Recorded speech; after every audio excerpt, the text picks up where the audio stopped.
All right, back for another lovely game session. Spent a couple weeks on this one, the typical time between.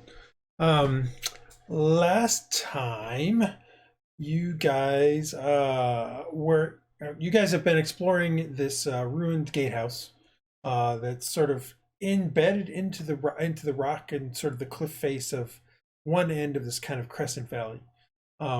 Last time you guys had fought some skeletons at the very beginning of the session that had started rising up from the beds and the cots in the medical kind of bay you guys were in.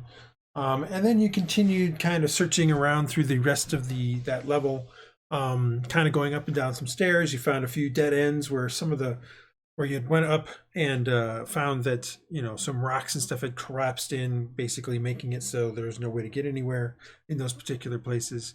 You fought a few more spiders in a set of barracks. Found a few things, including the equivalent of an Aether rifle, so a long range Aether bolter kind of thing. And then you made it up into what we're pretty sure was the command quarters. You found some officers' quarters, an officer's office, with a bunch of ruined, mostly decayed books and scrolls all over the floor. And at a certain point, while you were kind of searching through some of that level, you started noticing flashes of translucent white and things like that were kind of being caught out of the corner of your eye before finally you noticed an entire ghost walk down the hall towards you and then turn and go into a room through the door, like not opening the door, just through the door. It looked like he opened the door, that's sort of the way he pantomimed, but he just went through it. Opening that door, you noticed that there were three ghosts in there, or four ghosts, all looking like they were chatting with each other and having lunch or dinner or something. They were eating in what was clearly a mess of some sort.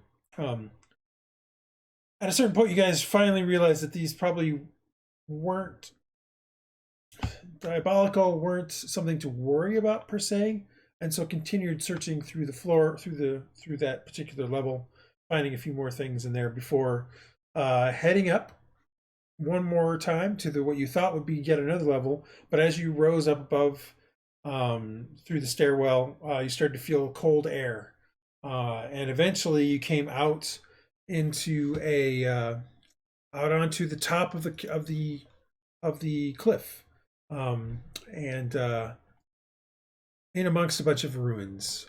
As you look around, it clearly this is ruins of some sort. You see fallen walls.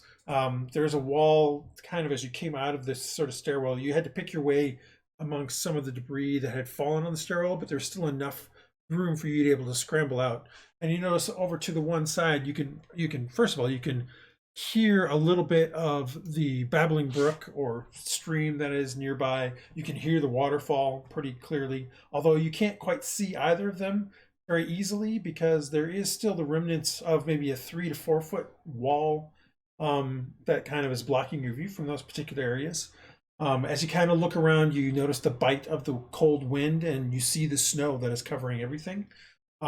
Clearly it's covering everything in about maybe 6 inches to almost a foot. And before you went into the cavern below that there was none on the ground as far as you knew. Maybe something up here, but you're not 100% sure. Looking around, you can definitely see up to the northern part of this where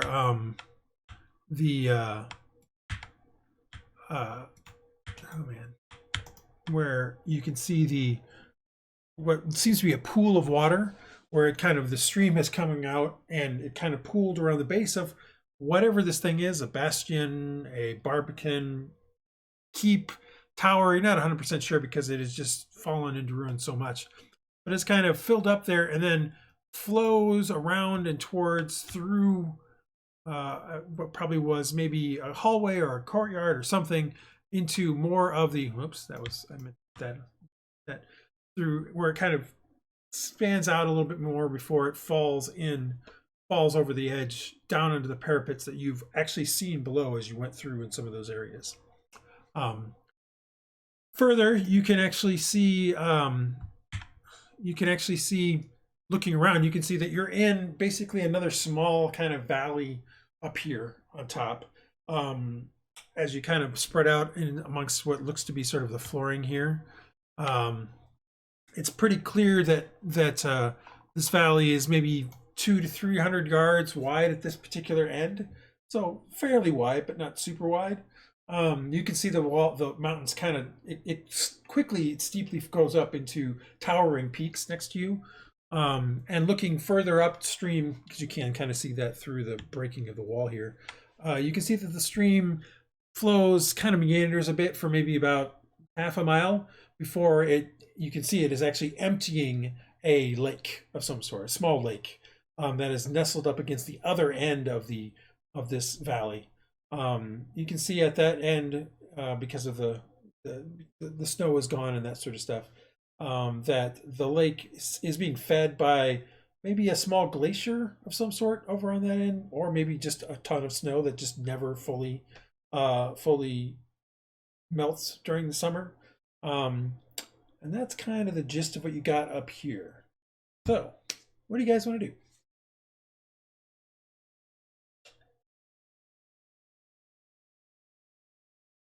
That small lake's not the same lake that we came in down the path. That was a huge lake we came in.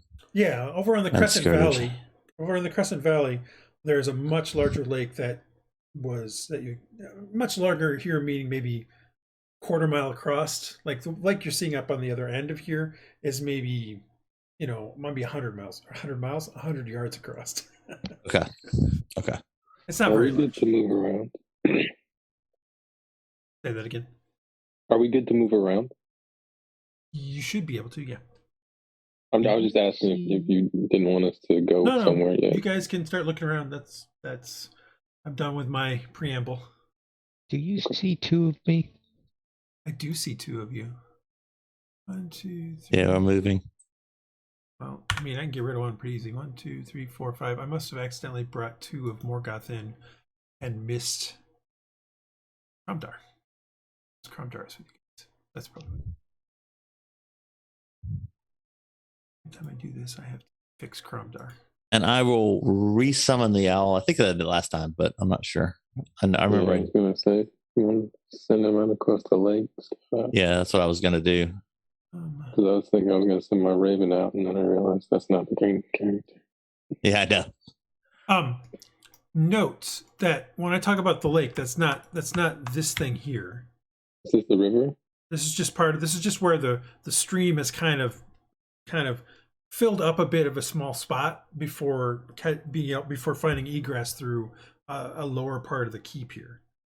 There is a lake that's about 100 yards across, about 3/4 of a mile away from you guys, towards the north. But you can see, because you can see that the valley comes down a little bit and flattens out some, probably because at some point there was a glacier that carved this thing out. That's been either slowly retreating, or maybe there's just not as much snow or anything like that over the last 1,000 years. You're not sure how long ago, or maybe this thing was created 5,000 years ago or 10,000 years ago. You're not sure. That is up for debate. Or find a geologist; they'll figure it out. But clearly something carved out this valley, and so you can sort of see up into it. That's how you notice that the stream goes all the way to this small lake that seems to be the source of the stream. You can also notice that it's pretty clear, and it's not on this map, but it's pretty clear at one point the stream definitely flowed a different way. And I forgot the biggest point of all, which I'll get to here in a second, because you can see where a set of stone rubble is, and that kind of hits the stream. That's a bit further up here. It's kind of off the map, and kind of diverts it towards this. So more than likely it was flowing over there at one point. But the reason why I mentioned that stone rubble is that as you look above you, you can see similar stones floating above you. Remember when I said when you first got here that you could see 2 stone dwarven heads floating above the cliff? Well, they're much closer here now, and you can definitely see them. They're covered with snow at this point in time, and they float not directly above the ruins here, but actually a little ways away behind it. But looking around, and this is the best representation I could have had for it.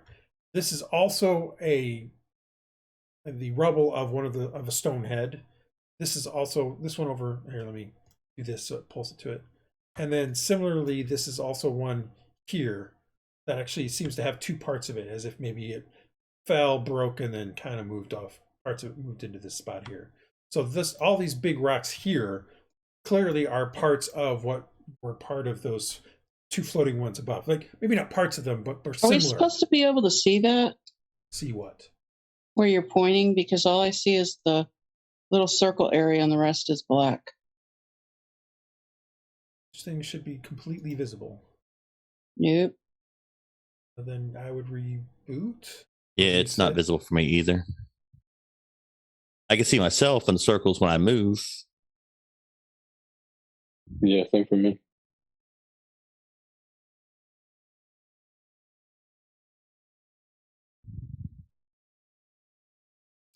Change again. Where's my visual? Oh, waterfall. Yeah, you're not Birdie. supposed to have any.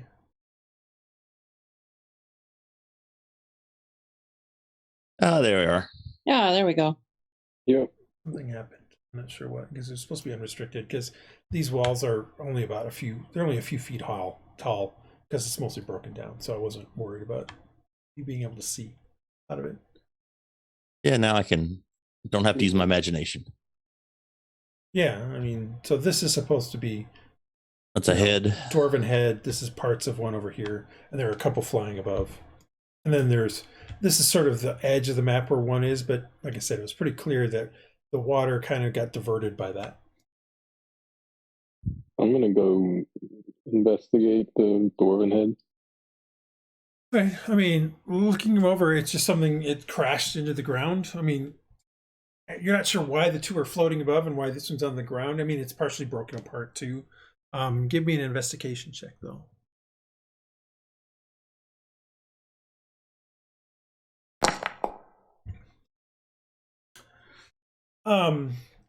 You can see that there is in some of the exposed portions of the rock where it kind of split and broke. Like the head is no longer in one piece; it's kind of broken a bit apart.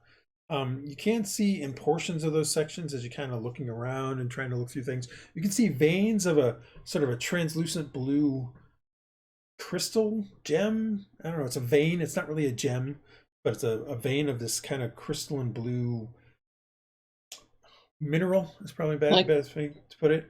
However, it's a dark blue, and you can notice some sort of streaks of black in it. Do an Arcana check on this, the gem, the vein. Not really a gem; it's a mineral. But go ahead. Right. Yeah. It's just crystalline looking, but it's more of a mineral. Like a gem would be. You know what I mean? Okay. All right.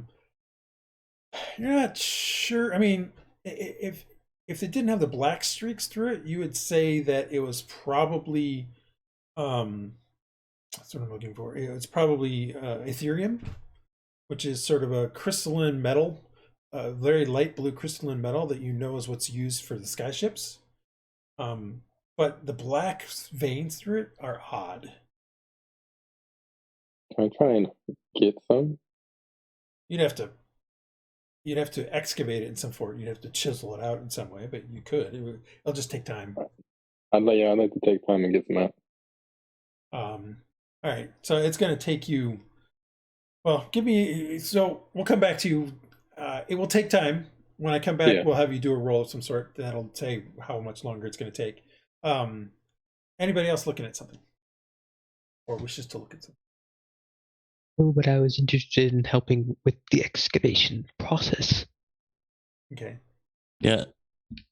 So I summon my owl, and I also want to know how fast is the stream flowing. So I mean, not super fast. Like the stream over here is a little bit faster. That's what I'm worried about. Okay. Than the stream here, but this is coming. Like this seems to be, and to be fair, map was made when I wasn't going to have snow on it. A lot of the stream and stuff like that, there's ice that's formed on it and a few things of that nature. And there's like, you can see snow kind of hiding more of the outline than is actually here in this case. On all of them, like the snow is covering into sort of the things here. So, but this particular stream over on the southeast is flowing down from the heights of one of the mountains to the east. Okay, so that's probably faster. Yeah, so that one is faster. This one, the main stream here, though, is not flowing very, very quickly. And like I said, as you look back up the valley, there's not much of a rise through the valley, so it's just lazily coming down out of that lake that's up there. Okay. Pond more than a lake, maybe. It's probably the best way to put it. Pond. It's about 100 yards radius, or sorry, diameter. I'm gonna try to cross up higher. I don't know if you see where I'm at, but I'm gonna try to cross here. Yeah, I mean it's ice cold. It's very cold as you step into it, but it's not super deep. Like right there is where it's kind of cascading through, and right here it moves a little bit faster as it's going from sort of a pool to another pool before it falls over. But it's only maybe 6 inches to a foot deep. It's not very deep there. Oh, good. Okay, so that's literally where the water is trying to escape out to get out of the thing. So you can see as you're kind of crossing, you can see along this wall and along sort of the debris here, where it has reached higher. Like it has probably reached as high as very close to the top of this wall. And there's even some evidence of water being in here at some point into each side of these things. So it's probably during the spring thaw and things like that. It probably comes up quite a bit. And give me an intelligence check. Just a knowledge history or an intelligence check, your choice. Okay. They might be the same, but if they're not, then you pick one or the other.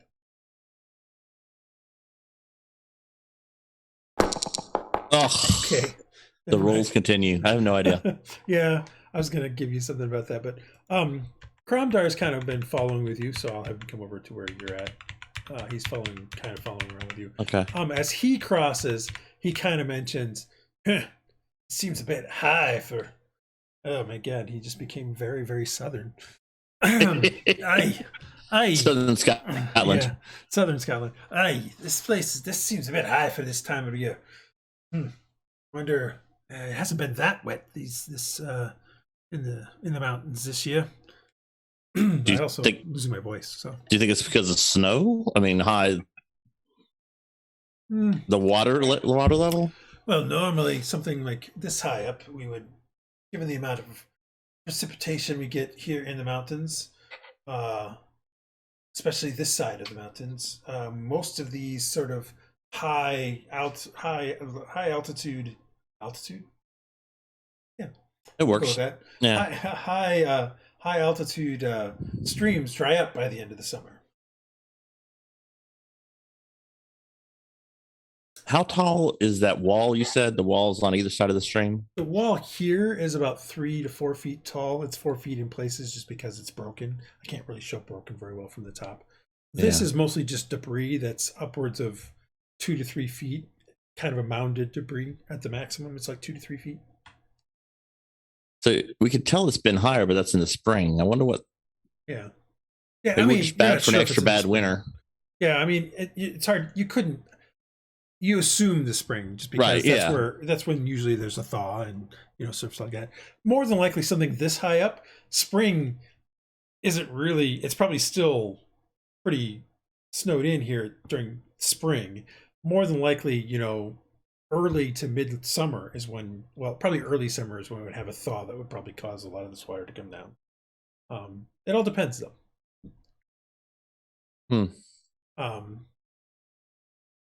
Are there any drawings or anything on the walls? Any type of markings? This thing looks pretty.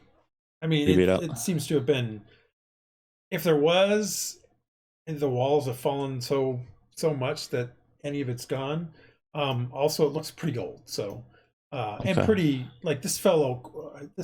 Most of the stuff seems to have fallen a while ago. Although I would say that what you're seeing here is a bit newer, as if something more recently has happened. Like the wreckage is newer? Yeah, the wreckage seems to be like you see more evidence of the water here, and you see a lot more evidence of the height of the water on this wall than you do here. But so this, you feel like this is newer. Like this particular debris is newer. That's all I'm saying. Newer in Like the sense someone maybe, built it afterwards? No. Newer in the sense as if it might have fallen over more recently. That's all I'm saying. All the debris looks like it belongs with this whole thing. Okay, so it's all consistent time period. It's consistent time period, but towers fall at different times. Yeah, all that sort of stuff. So more than likely, this one seems to have fallen more recently. And I mean, like I said, there's still a bit of wall here. There's still enough structure here for the stairwell to be able to come up. So this is definitely more structurally sound, although. What does that really mean in ruins? Who knows? Is there any sign of another stairwell on the right side? That's buried, maybe? Maybe it's hard to tell. Okay. But remember, you did go up on the other side last time and run into debris. Yeah, it was crushed. You couldn't pass. Yeah. That was difficult to get past. That, like I said, you could try to dig through it, but it would take a while. Would have taken a while. There was probably no need to, really. You can't the last thing I'll ask, can I see from these waterfalls, can I see any of the, did you say we think that's the same waterfall, or? I think the same waterfall from what? From the beginning. You mentioned it, but I didn't have the picture, okay, so I'm seeing. Remember, as you came into, you're on the north end of the Crescent Valley. When you came in from the Crescent Valley, you came in from what would be considered the southeast side of it. When you came down out of there, you saw a large lake that clearly had a large waterfall that came dropping down that you couldn't see. You knew it was a waterfall because you could, hear the water, and well, not even really hear it. It was precipitous. Like the valley you were in it's larger than what this is. Remember, the orcs brought you to this place, and there was a waterfall flowing from the top. This is the same one. Yes. But the waterfall we entered under. Yes. Okay. Yes. It's pretty clear that that's what it is. Can I see the doorways that were that? No, because the water is too. There's too much water flowing over the edge for you to be able to. Okay. And too much spray and things like that. I'll just sit there and scan. Like I said, I summon my owl, and he'll fly around to see if there's looking for any orcs or anything in the area, any type of life. Yeah, he starts to fly around. I'll come back to that. Yep. Anybody else doing anything? Ramdar kind of continues to follow around. Anybody else? Yeah, Cat and Morgoth was going to help with thing, and Andal. Andal is kind of just hanging out. Silva, give me a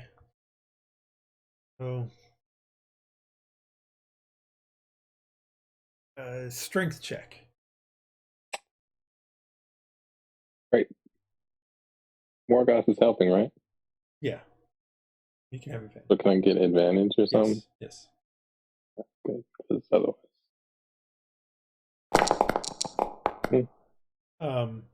So it takes you the better part of half an hour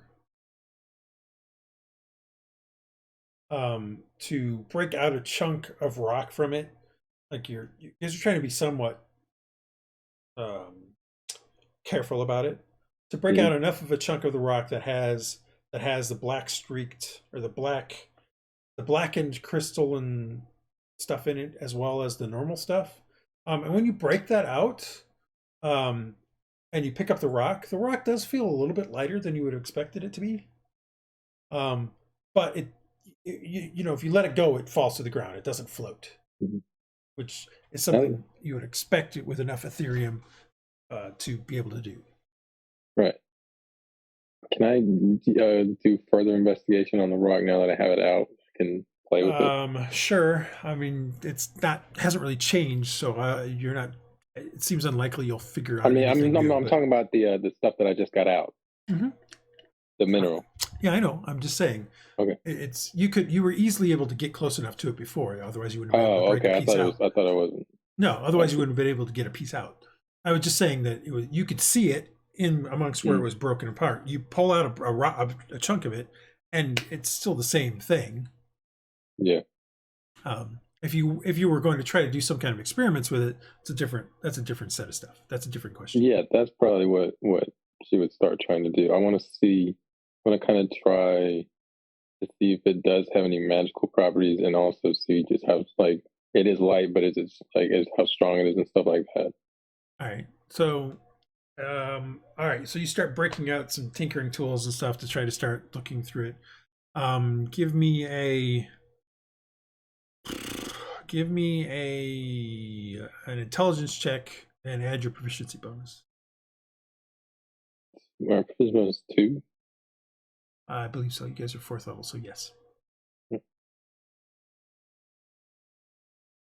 It's 19. Okay. You're kind of, taking pieces out. You break off a little piece. You break off a little piece of the non-blackened portion of the vein, and when you pull it out, as soon as you let it go, it starts to float. Like it just floats in the middle of the air. Okay. But it's basically all you've pulled out is just the actual. You're pretty sure at this point it's Ethereum, right? And so when you let it go, because as soon as you pull it out, parts of the little chunks of it kind of float out and then slowly float away. As they hit air resistance, they slow down and they slowly fall away. So you immediately just let that piece go, and it just sits there. And you can tap it with your finger, and it moves a little ways, and air resistance stops it. There is sort of a small breeze going. There's gusty breezes going on here, and so occasionally, cold air bites into your guys' as you're sitting there and doing things like that. So that starts to float. You then do the same thing with the dark piece of it, the dark part of it, and that as soon as you pull it out and let it go, it immediately drops to the ground. It still has the same sort of, what's the word I'm looking for? It has the same sort of crystalline quality to it as the other piece does. It's just black. So they're like opposites, like same texture and stuff, just different same colors. Texture, it's just different color. You're not sure if it's an impurity or if something else has happened. Pardon me. Silva wants to get as much as she can for further study when they get back home.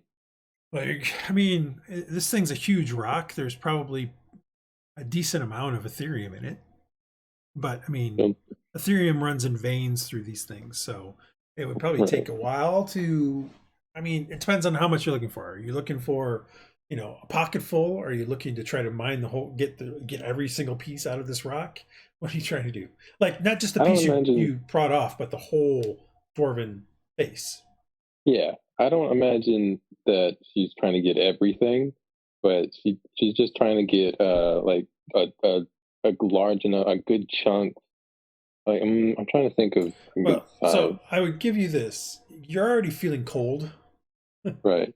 If you sat here and tried to take out a whole bunch of the stuff from this rock, or the one over where Cromdar and Artemis are, or any of those sorts of things, at a certain point you're probably going to get frostbite because it is cold. Right. So you're time limited in that sense. How long do I think I have? Or have you had the experience of frostbite before? Well, you can give me a nature check to kind of make an estimate. I live in a traveling band of nomads, sort of. Yeah, who tend to stay away from the high altitudes. So yeah, well, you think maybe, if you don't build a fire soon, you got maybe a half an hour to an hour before you're going to get cold enough that frostbite has a distinct possibility. Okay, so maybe come back to it. Are there any materials to build a fire? You can take some time. There's some trees. There's some scraggly pine trees and things up here. They got snow on it. They're probably a little wet from that. It was definitely warmer in the ruins for sure. Like the wind wasn't biting. You know, you're underground. Underground tends to have a more, I wouldn't say it tends to moderate the temperature a bit. Yeah, it's insulated. Yeah. So, but now that you're back up top here, out on the actual cliff type face, the winds kind of flow through here every now and then. It gusts and it really bites, and you guys shiver. I mean, it's I wouldn't say it's inhospitable up here, but I would say right now it's cold. Like you had the blizzard happen, and now you get the post of that where it's somewhat clear, well, not somewhat clear. Like when you came out, it's a leaden sky, but there is a breeze and stuff. I guess some gusty winds coming through here, and it's definitely below zero. Below freezing, I should say, not below zero. Can I gather up some wood around me and use my alchemist fire to start a fire? Sure. So I'm not trying to prevent you from getting stuff. I'm just trying to point out that there's extenuating. Yeah, no, that's what I'm saying. Yeah. That's so I can give myself I just want to give myself a longer time to get the stuff out. Yes. So if I can get myself a little fire around here and then light it with my alchemist fire. So the biggest problem you're going to have, so yes, you can do that. The biggest problem you're going to have in the end is going to be how bulky this stuff is eventually going to be. Like, right. It's not heavy, but it takes up space. Is probably the best way to put it. That's what I'm thinking. If I could get, I don't want like a huge amount, but just like a kind of. So, are you looking for a sack full? Or are you looking for a flask full? Yeah, that's what I was kind of thinking of. Like kind of like a little smaller than a mailman's bag kind of size block or something. That might be. Well, remember. Okay, I'm just trying to think of no, I'm just trying to give you the best description here. So think of it as a rock. You have a normal igneous rock or sedimentary rock or something like that, and there is a vein that's probably about half an inch to an inch wide that kind of goes through it, kind of splits apart in places, that sort of stuff. Maybe comes back together. That's what you're seeing in the rock. So to get sort of a mailbag's worth of that means that it's probably going to take you 4 to 5 hours, because you know you're not going to get big pieces. There's no big chunk of this. It's not like you're going to get a chunk that is the size of a hand or something like that. That's not going to happen. But you can get a bunch of small pieces that could eventually be enough to be a handful or a flask full or a mailbag full. It's just no one piece is probably going to be bigger than the size of those pellets. That's probably the biggest you're going to find. Well, then I think she'll light her little fire and then spend maybe a half an hour to an hour just collecting little pieces. Okay. All right. So and take what Silva's going to spend time trying to get stuff out. What are other people doing?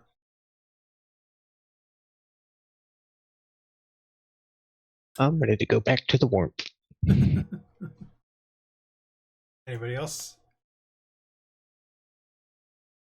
I want to send the owl up to fly around statues that are floating. No. So you were sending the owl. So the owl flies around like I said, this valley is not very big. It's like maybe 3/4 of a mile long at the farthest end. It does have a slight curve to it, so it kind of goes due north for a bit and then curves slightly to the west. But not enough that you couldn't see the lake that's back there. But it does mean that a little bit of stuff you couldn't see back there, which the owl points out is. Again, it's still just the same kind of thing.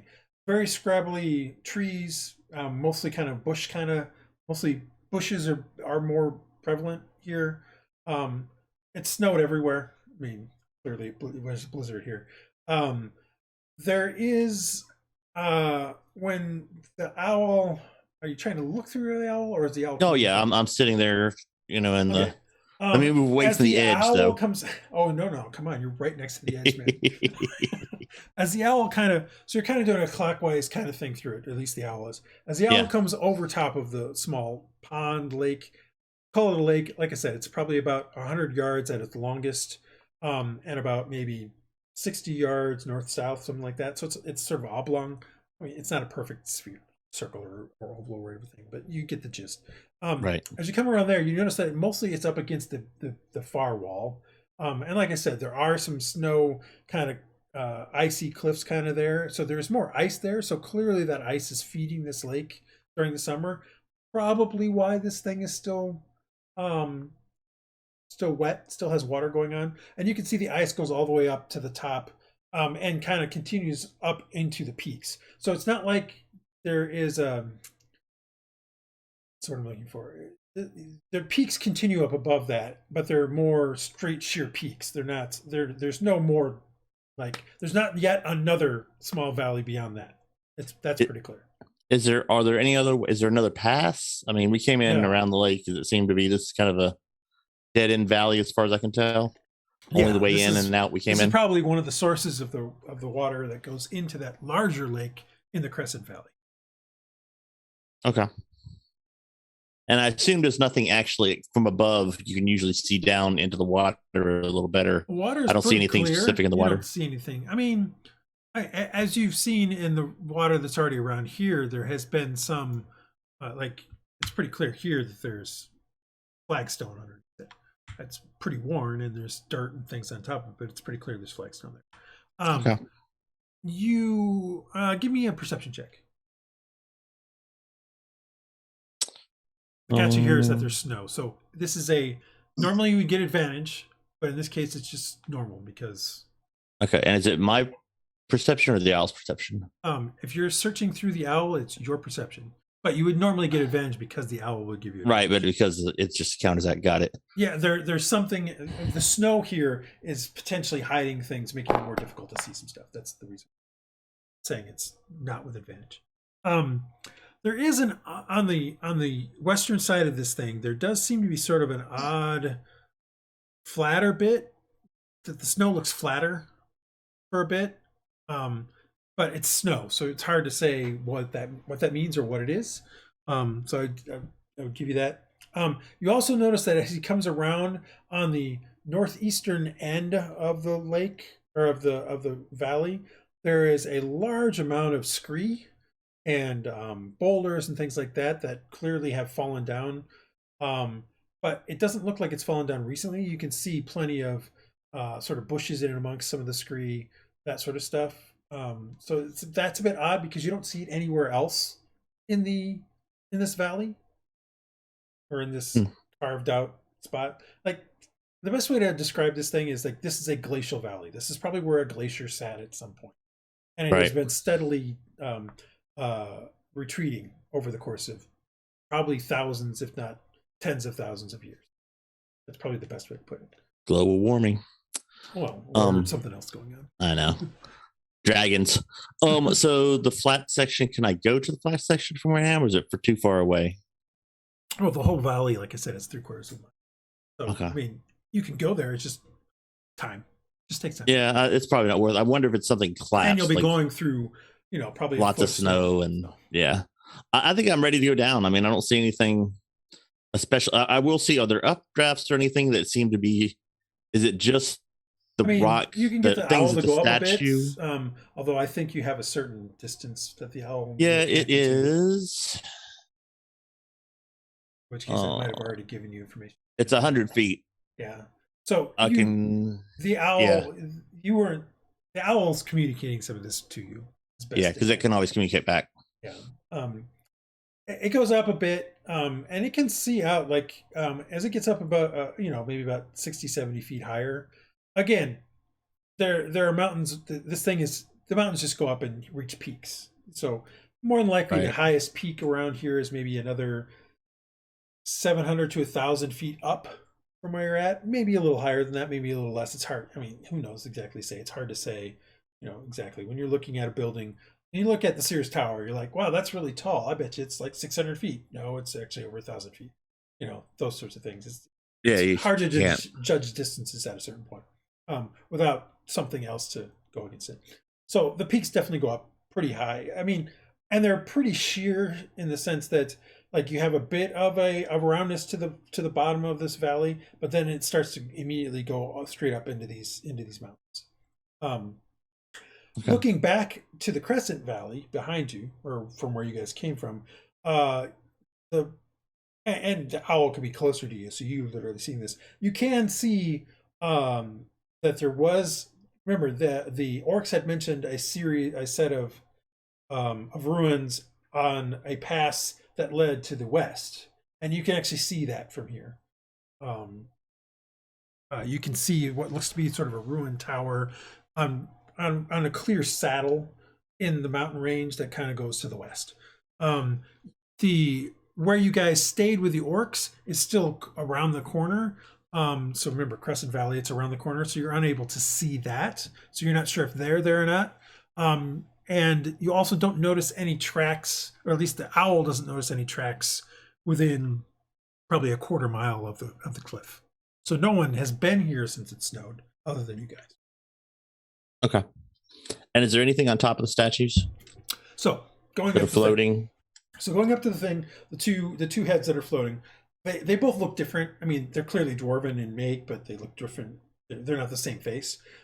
There's snow on top of them, and kind of covering over the things. There are actually some icicles now coming from the bottom, which weren't there the previous day when you saw them, or the 2 days ago when you saw them from the base of the cliff. Clearly, some of the stuff something is kind of warmed up, or at least it is water came down and it froze as it was kind of leaking down.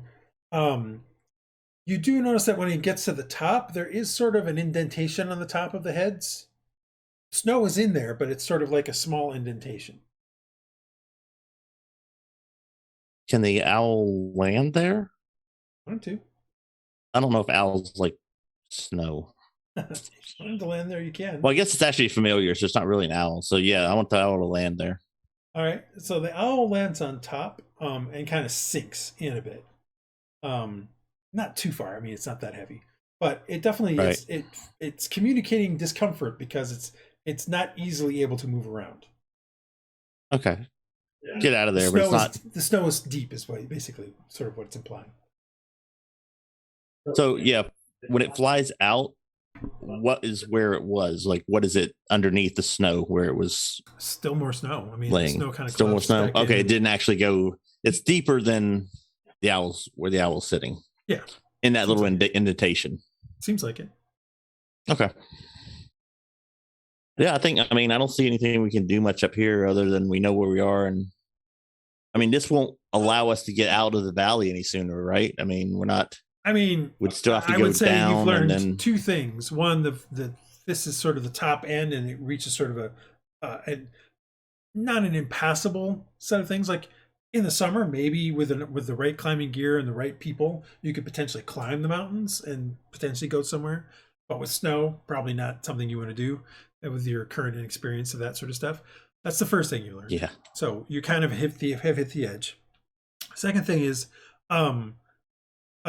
there's another way in the sense that you could scale the cliff and come in through up here, which you already knew anyway, because you could have probably scaled the cliff near where the waterfall is and came in through a couple of different doors on that. That would be more treacherous because it's going to be slippery when the water's falling. But this tells you that, like, if you came in over here, climbed up that portion of the cliff, you could come up above and potentially, get in through the top. So you don't necessarily need to be able to have all those gems too. So. Well, that's good enough. Okay, and now I'm cold, so he's going to go back down. All right, so you spend another half an hour, Silva, and mark off your alchemist fire being used, and you get probably about 2 handfuls of the Ethereum. Now, the question becomes, and I should have asked this before you did this, are you trying to just get the Ethereum, or are you also trying to get the black stuff? The black. I'm trying to get a mix. Okay, so we'll say you got 1 handful of each. All right. I would also say during the course of that initially you just started throwing them all into the same pile, and when you took a break for a short amount of time and went and looked at the Ethereum, or kind of looked through it and started picking through them just a little bit as a break, you noticed that where some of the black pieces were touching the non-black, the non-black were starting to tarnish. Okay. Huh, so it corrupts it. Then I'll keep them separated.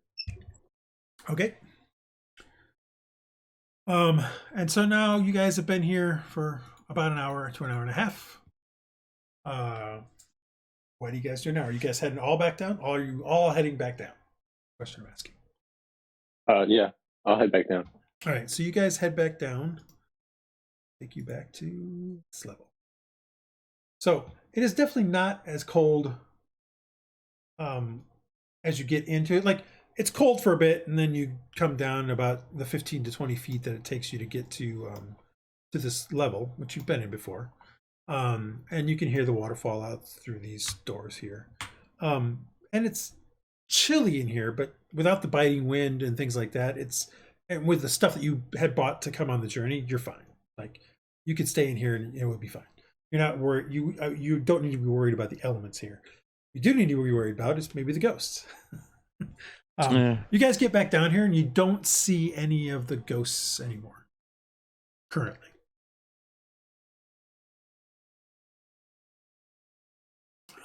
But what are you guys doing? Okay. I say we explore some more. I mean, is everyone okay health-wise, I think? Yep, I'm full health. Morgoth's down a little bit, but nothing terrible. Do I have spells? I can. How bad is this? Where is he at? No, you'd have to ask him. I can't find him. Morgoth.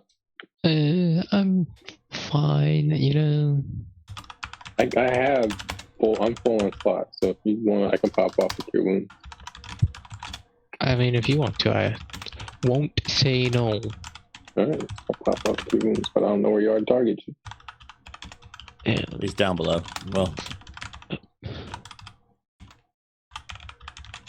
Oh, there he is.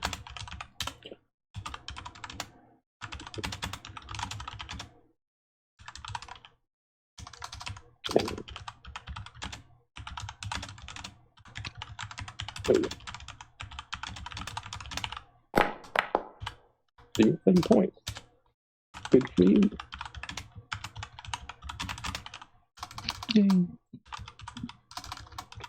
All right. I think we're good to go now. As long as I'm not in front. yeah. Well, normally we let our courageous thief to go up front. I said he was just going to be a little late, but an hour is more than a little late. Yeah.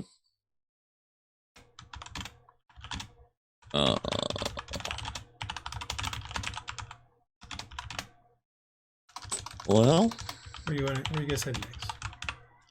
Morgoth, or I don't necessarily think I should be in front. That's just well, Artemis does not want to be in front. He's better off in the middle or back.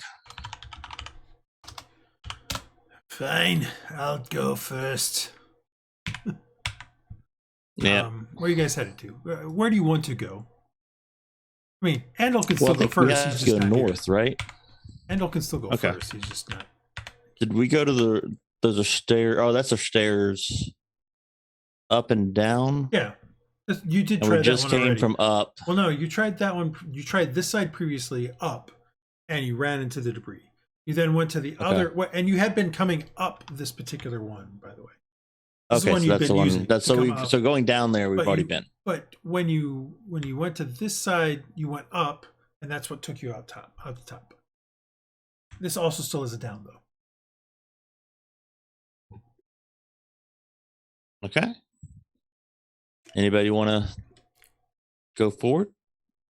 Also, anybody with an Ethereum bolter, an Aether bolter, I fixed it. It's now a weapon that consumes ammunition, and you will need to set your ammunition type when you want to actually use it. Okay. Just as an FYI. I forgot about that at the beginning of the session. Sorry. It mostly affects Andy than it does more than the rest of you guys. Yeah, I've got one. I just don't want to use it. Yeah, no, that's fine. I'm just saying it mostly affects Andy because he has been using it. So did we open this door back here? Okay, so this one. Yeah, you've been pretty much in everything. And we've been down from these stairs, so we're going to backtrack, I think. Okay. And this hallway. You've been through those rooms as well. Okay, One so of them was the office with all the decayed papers. The other one was a officer's quarters, basically. so I say we go back down. All right. Sound good to everybody? Sounds good, mate. Okay. So you guys head to this level, and come in through here. Andal kind of comes ahead of you guys. This is again a level you've already been through. It's in fact clearly is because all the characters are down in the barracks. Yeah. You're coming down through though at this point up here, so you know you're up here technically. But you have been through this room. You've been through. I would also remind you, based on what you're looking at, that you guys have went. I believe you went down this set of stairs here, or went up this set of stairs. Sorry, and you also did the same thing on the other side. There's a set of stairs there. You went up those stairs as well. I don't believe you've went down the set of stairs that is right here, or the similar one on the other side. Okay, let's go down the ones. But I here. will also again remind you that the stairs that you're currently on also continue down. Well, let's just continue down. We're already there. All right. I'll let Cromdar take the lead. Bravely. Oh, Andal's going down. Oh, yeah, Andrew, sorry. All right, so you guys head down another level, and I believe you've never been on this. Is this the half Oh, no, level? no. Sorry. I'm sorry. Let me take you back up to this level. Sure. Andal did go down this level, did go down this set of stairs right here. He went down that set of stairs and had seen that there was more stuff down there. However, going down the stairs up above, you head down, and by the time you reach the bottom, you find it choked with debris, and you can see just into the very bottom floor. Basically, taking those stairs all the way down takes you about 30 to 45 feet down, and takes you to right about here. Okay. And you see You can't, it's debris. choked up. Yep, debris and stuff like that. I forgot about that. Sorry about that. So, All right. you guys head back up. Heading back up takes you back to here. But like I said, Andal had already went through some stairs down here, and had did know there was another floor below that seemed to be someplace you hadn't been before. He did that last time. Let's go down that one then. Okay, that takes us to here, where Andal was already on. Dungeon crawl. Andal was already on, but I think I have him on the wrong one, so technically come down. Yikes. There. Set. And then I'll bring the rest of you guys in. I haven't already. Yeah. All right, let me bring the rest of you guys in real quick.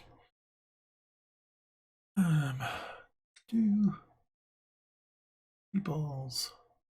See. Right here.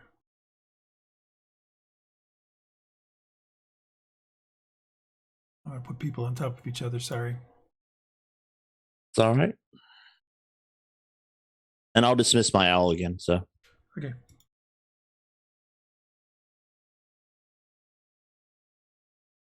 All right, so you guys should be down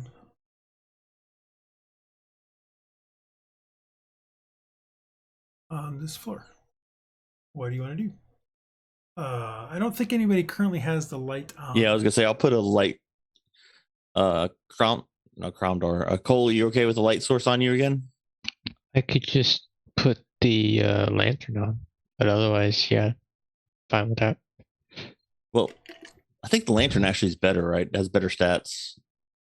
So let's use that. All right. And I'll go ahead and put a light spell on a crossbow bolt. Also. What's the radius it just on takes that? a pellet, right? Yes, use one pellet, but what was the radius on it? Just On the light spell? No, his thing. On the thing? Yep. Look Yeah, it it should just be a normal torch. I don't believe it's a normal torch, but I thought it was better in the torch, actually.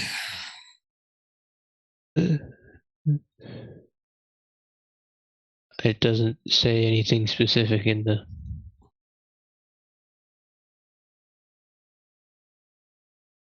Ether lamp.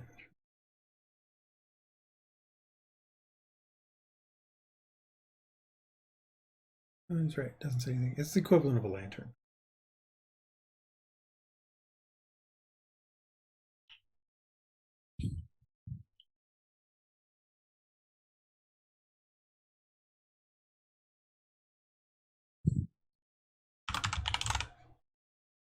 Good lantern. Feet radius.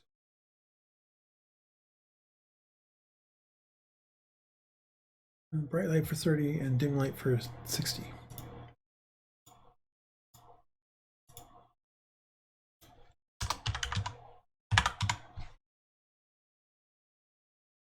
Okay, we'll just go with that for now. All right, so you guys can see as you kind of come out down these stairs, you can see that there is a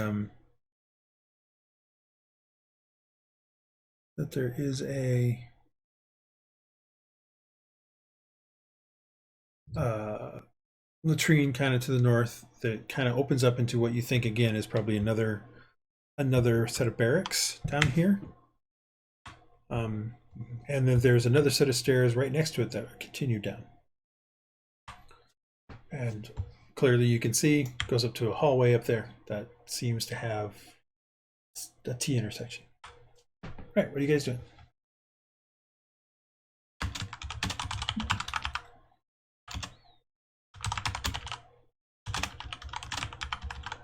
Guess we'll go down this hallway. Let me rephrase that. What do you want Andal to do? Check out ahead, make sure there's no more spiders. Which direction? Up this way and to the left.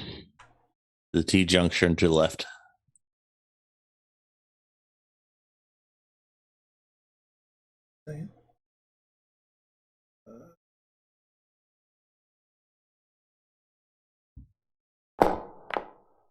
Alright, so his stealth is 16. Alright, so he comes up to here and looks both directions. And he can see both directions because of what he says. And he kind of motions that there's a stairwell down that seems to head down to the left. That there's a long passageway with a stairwell going down to the right. And there's a couple of halls that come off of it. But he doesn't see anything else. Let's go to the right, to the east. So he starts stealthing that direction. And when he gets to the hall, when he gets right before the hall, he stops. The first hall. What are the rest of you guys doing? I'm following it up there. I'll stay at the T junction right now. No. I'm covering him. Perception to see if I hear anything. Go ahead. Although I just noticed that I didn't provide any information on this level. My rolling is awesome again. You don't hear anything other than the roar of, well, you can't really hear the sound of water here, so you don't hear anything. Gotcha. I forgot to do all the... I thought these were done and they weren't. Oh my god, this is bad. It's not bad, but it could be better. Andal kind of comes through and he looks and then he steps back because you see him kind of see a little more. He seems a little confused for a second. And he whispers to you, Morgoth. He says, "There's a huge statue of a dwarf in there." Hey. That doesn't make sense. They're supposed to be small. Silva, you're not there. Morgoth is. He whispered it. I whispered back. It was, I don't know. That was good. I like that. Your stage whisper is terrible. Yeah, so I've been told. What do you guys think? Oh, I want to say that. Yeah, I thought they were supposed to be small. No. I say we check out the room. I mean, Yeah, let's check it out. All right, so I'll cover the hallway with my crossbow. he moves in, and nothing seems to happen. So let's go forward and look at the room. All right. All right, you guys come on in. As you come in, you see, as he states, there's about an 8-foot tall statue of a dwarf here. I want to investigate for floor traps. Any type of.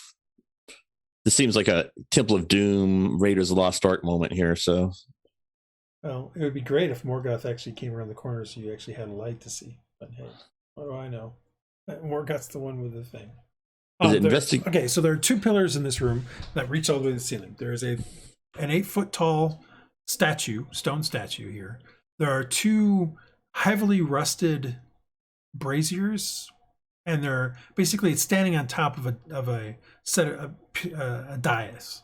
So there's about a 6-inch step up, and then there's another 6-inch pedestal that it's on top of. Okay.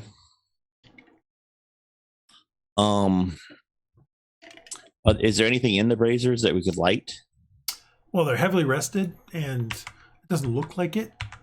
Okay. I mean, if there's probably something to light, it's probably long been deteriorated. I figured.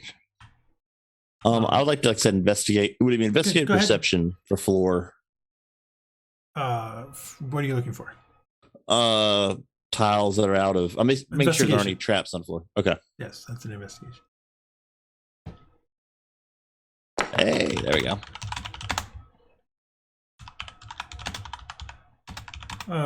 You don't find anything that seems like it would be a pressure plate or anything like that, or any other. Okay.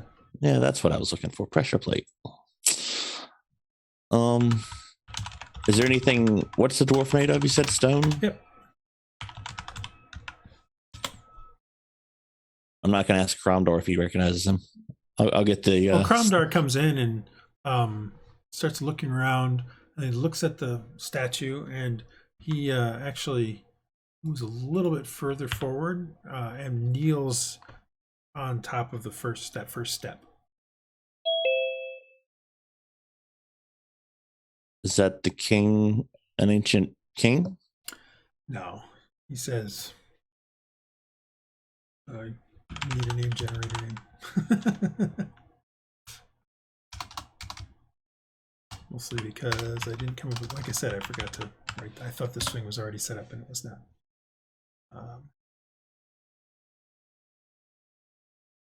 Something quick. Okay. Dang it.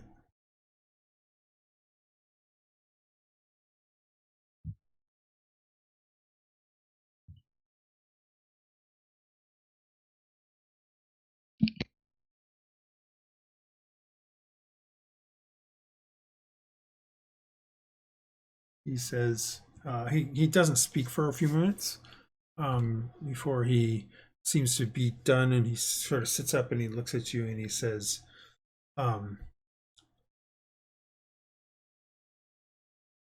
this be Thren, master of the forge. It's the overgod. He's creator of the world. Okay. Have I heard of this Thren? Would that be a religion? Give me a religion check. Or history? A religion check. Okay.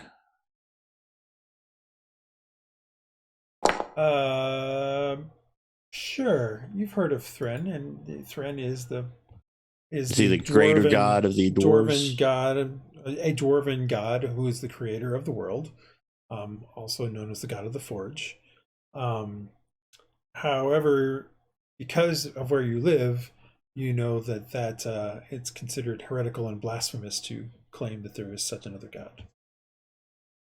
You know, Seer and all his worshippers are pretty intent on not having that happen. So liberal and open-minded when it comes to other religions. Yeah. So, he's like, I have not seen a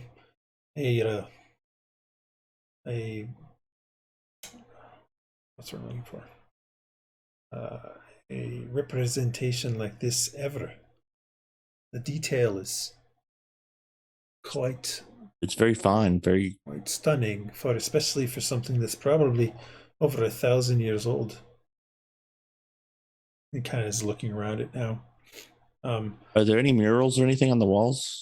Now that you mention it, yes, there are some behind. Well, not behind the statue, or at least on either side of it, not necessarily right behind the statue, because the statue fills pretty much the whole thing. But on either side of it seems to be on the left side as you're looking down it. Seems to be what you're guessing is a series of pictorials that represent the creation of the world. It's kind of what you get it's a montage of him creating the world, for lack of a better term. Montage. What you see on the right side, though, is a bit more disturbing. It seems to be a montage of him destroying the world. Is this the end of the world? Well, Ask Cromdor, is this the legend or the prophecy? Mythology of the dwarves is that Thran makes the world. Thran destroys it so that he can remake it anew. Oh, it's Shiva. Okay.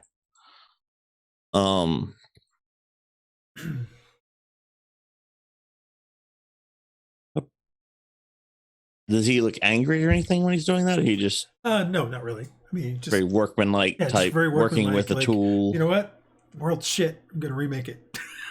That's kind of the way he's okay. Yeah, he's just destroying the world. I would expect that from someone who works with metal and the statue shit. So we're going to remelt it down and it's very pragmatic from the looks of it, and probably reflects that the dwarves are probably a pretty pragmatic race in the sense that they do what they can. They try to make and Cromdor at that point would say, "Well, don't worry about that particular thing. The dwarves believe that the only way that will happen is if all the dwarves die. If they all die, then there's no way for anything to be created in the world. And so then Thran will have to remake it so that he can recreate the dwarves." So we can't let you die. Well, that's not just me. There are plenty of other dwarves in the world, but you understand what I'm saying. No, I understand. That's understandable for religion. No, that makes sense. Makes a little more sense than Seared sometimes. I'm going to investigate behind the statue and around. Sear the light. Yes. The everything, I guess, is how they present it. Investigate for secret compartments or anything around the statue. Sure. Or in the room. Go for it. Hey, that's not bad. As you kind of look around, you don't find anything that would indicate any kind of secret door or anything like that, or secret compartments or anything. Okay. Well, I don't see anything else. Is there anyone else want to do anything here before I'm ready to head on.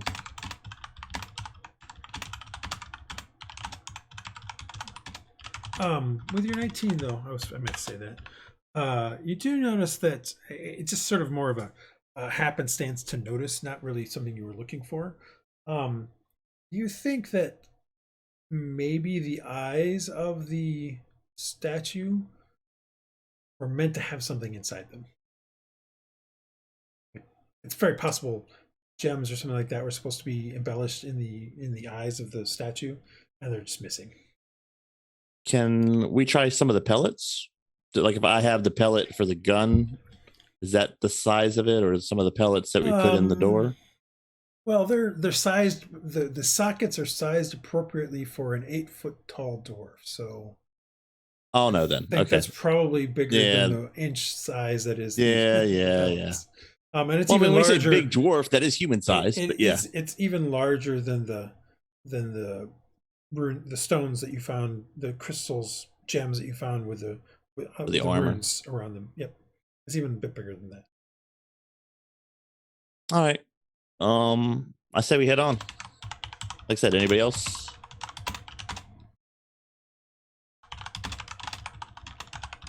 I'm good. I don't know what Andal has been doing, but he's here. I think we're chilling.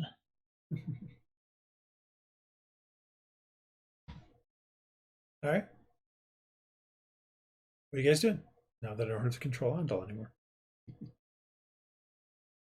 Yeah. Is there more to explore? I don't know what we've already looked at on this floor. So. Yeah, we're going to the right. Okay, so we've already you're looked at the leading. left. Well, looked we over haven't here. done. There's a stairway all the way to the left. We haven't done everything to the left, that's for sure. So no, we have definitely haven't. But we haven't done anything. This is as far as we've gone to the right so far. So All right, well, I will go this way then. I will roll a stealth check and then go around the corner as soon as I can get my character sheet. There it is. Boom. Okay. And now I will look around the corner. Look around the corner is another long hall. Nice. How do we get to this floor again, by the way? Just sort of. Came down some stairwells. Came down those. Remember, last time or the time before, you had went down a set of straight stairs from one of the levels, and you found a hall, and you said, "Nope, not going down here," and went back up. Well, you guys took one of those straight stairs down. Okay. Do these look like the straight stairs I went down last time? Yep.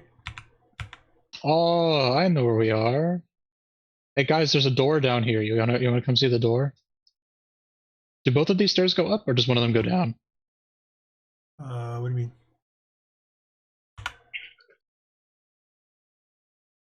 These two staircases right here. Does No, one of them so go up? one. Sorry, this one comes down. Sorry, This one goes This up. one goes up. This one goes down. Okay, so there's more. There's another floor. All right. I'm gonna peek around this corner.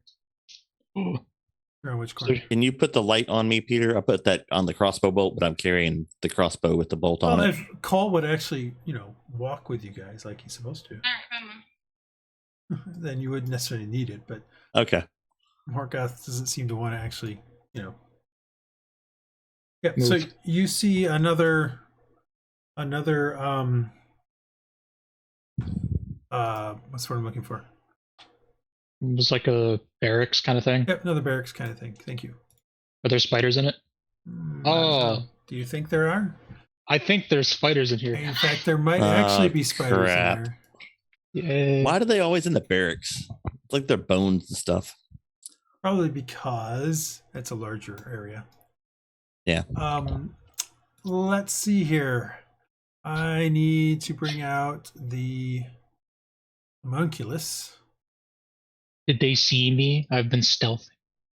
Well, they didn't see you as much as they saw the light. The lights coming down the hall. Yeah. Well, I don't see how that's my fault. No, it's No, not it's your not. fault. But we should probably start some initiative here, since Yeah, definitely- yeah. some spiders that have noticed you, or at least have noticed the light and are coming that direction.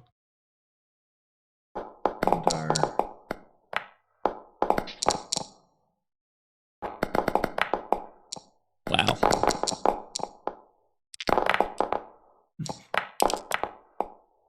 All right.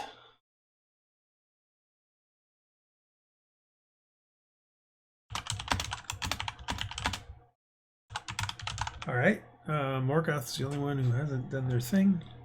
Can you move the homunculus to behind me? I swear I hit it.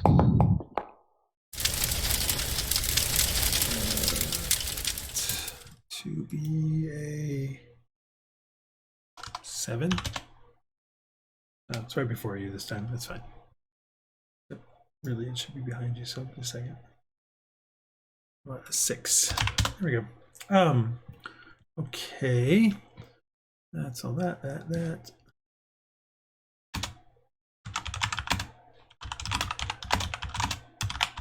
Okie dokie. So yes, as you come in here, it's another, again, it looks very similar to the previous floor above, where you see a lovely set of barracks.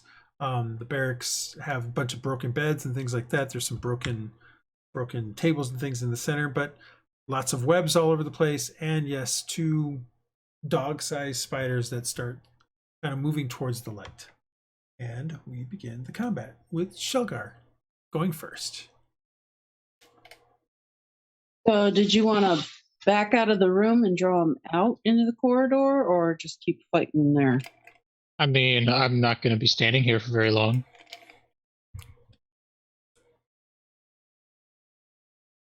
Yeah, fall back and bring him to us. Well, when it's my turn, I'll do that. That's a very good point. That's my movement. I'll take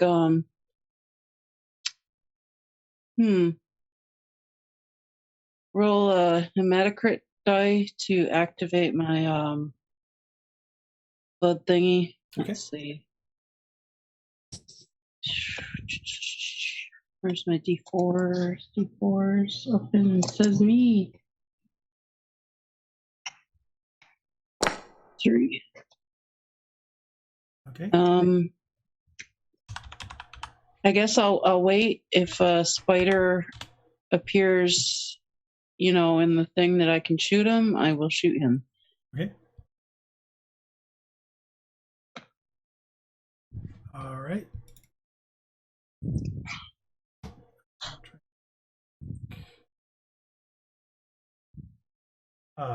Artemis, it will be your turn next. Okay, Artemis is going to save an action and shoot the first spider that comes down the hallway with his crossbow with the bolt that has the light spell on it. Okay. And anything else? Yeah, I probably should stay there. Actually, I'll be there. Okay. One of the creatures goes. All right. So it does 1, 2, 3, 4, 5, and it shoots out a web at you.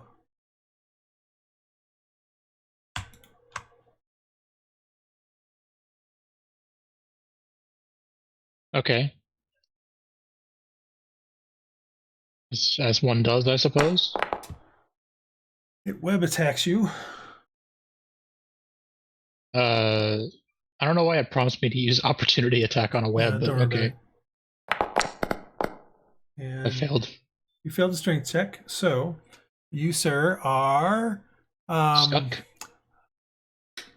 When creature, the target is restrained. You are currently restrained.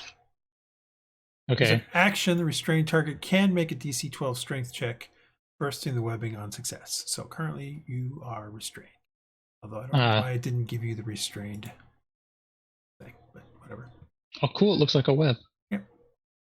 And so you guys that are further down the hall see some webbing come shooting out from off screen, out of sight, and kind of web Andal into place. And it is now Andal's turn. So, like I said, as an action, you can try to do a strength check to break the webbing. Otherwise, you can use your action for anything else. You just can't move. All right. Well, I failed. Right. So that's not good. No, that's bad. Guys, I'm stuck. You have a bonus action, and unfortunately, you can't move, so you don't have a move action. Hide in the web. Oh, that's true. True. Wait. I was kidding. I don't think I'm that's going pretty to sure work. he was kidding, yes. No. This is fine. Yeah, I can use my bonus as a hide action. I'm gonna hide in the web. No, you're not. No? Why? Because the webbing is attached to it. It knows where you're at. I don't see how that makes sense. Guys, help! I'm stuck. You're restrained. You can't hide in the webbing. You can still know your action was to get out. I was saying still attack, but no. No, I can't. I'm stuck. Help me. All right. Is that the end of your turn? Andal? Andrew, is that the end of your turn?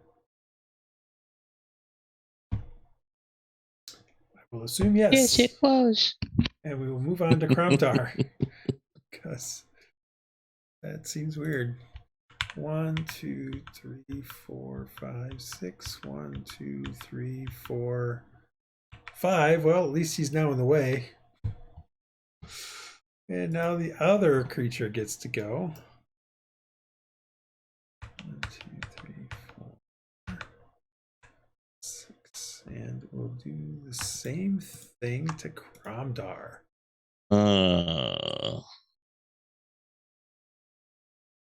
But misses.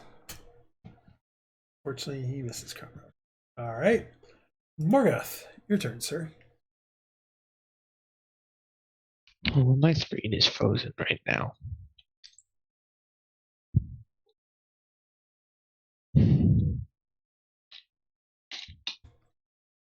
do you mean your free thing is frozen right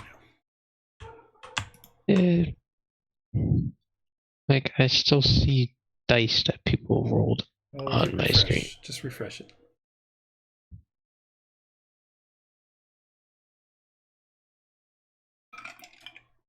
That did happen to me earlier when I was doing some tests. Okay. No fear. Wait, how many was that? 1, 2, 3, 4. Okay, 4. 6. Charge. I'm not gonna do a. Not gonna put in a bolt or anything. Oh, you missed. Yeah. All right, Silva. The bonus actions or anything? No. All right, my turn. Here. Don't see any bad guys. Right.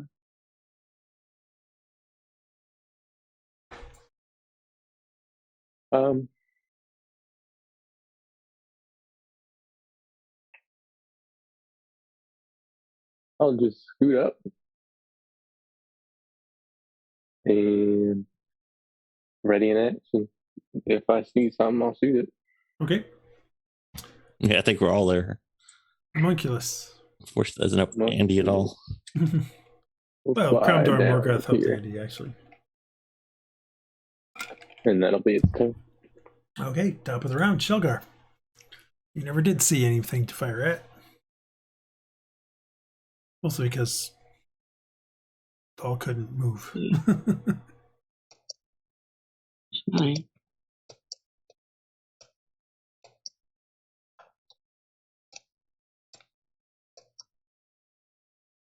Uh, 1.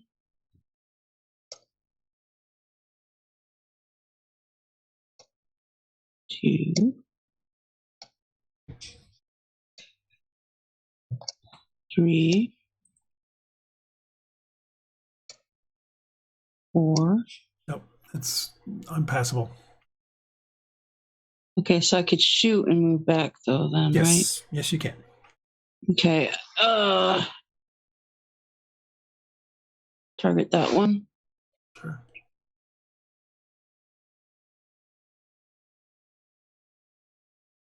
Right there. That definitely hits. Alrighty. All right, Morgoth, you're going to need to give me a Constitution saving throw. And the hematocrit die.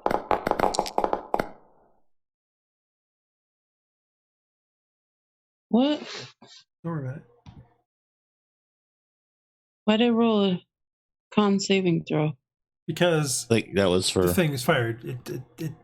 The reaction is being spent to attack whoever is within 5 feet. The problem is that it automatically targets you.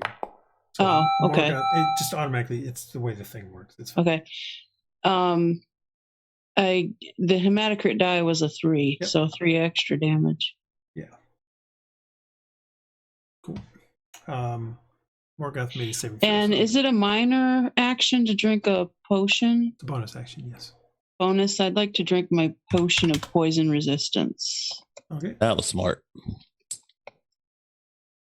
Glug, glug. There we go. All right.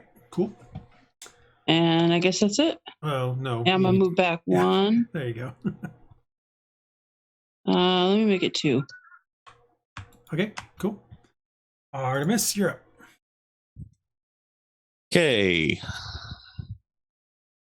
Okay, I am off mute. 1, 2, 3, 4. Shoot that spider with my crossbow. Just because that's what was loaded. I don't know which spider you're talking about. Sorry, it's you selected. You're right. Yep. There's 2 of them. That's the reason Thank I you was for asking. reminding me. Yeah, that's a closer one. And I just got that.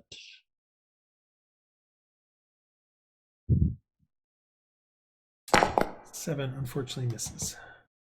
And then I will go back. Sure. 5, and I'll go there. Okay. Cool. And I'm technically lit up, so I can see what's there, but it doesn't matter. It's just a stairwell going. I know, it's going fine. down. It's all good. Okay, and that's it. Right. The creature here is going to attack Kromdar. Although, did it recharge? Okay, did not recharge. But it'll try to bite. And it does hit Kromdar. Kromdar takes some damage. He does that a lot. It's like he's a tank. But he succeeds at the... See, something about this is not quite right.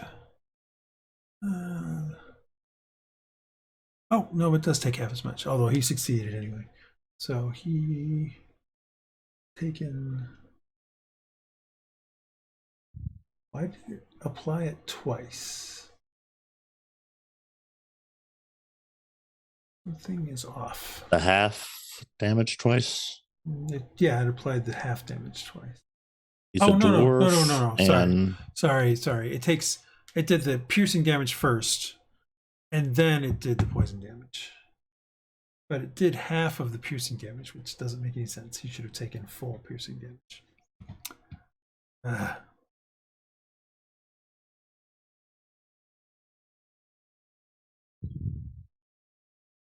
I'm stepping away for a second. Yeah, it's fine. I'm just trying. I think I heard a cat. I'm not anywhere near, so it doesn't matter.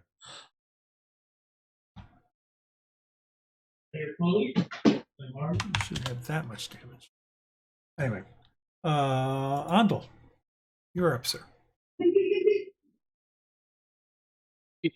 All right. I guess. I mean, I have protection, so I will. Wrong button. This is the button. All right. I will shoot the thing. Okay. With the thing.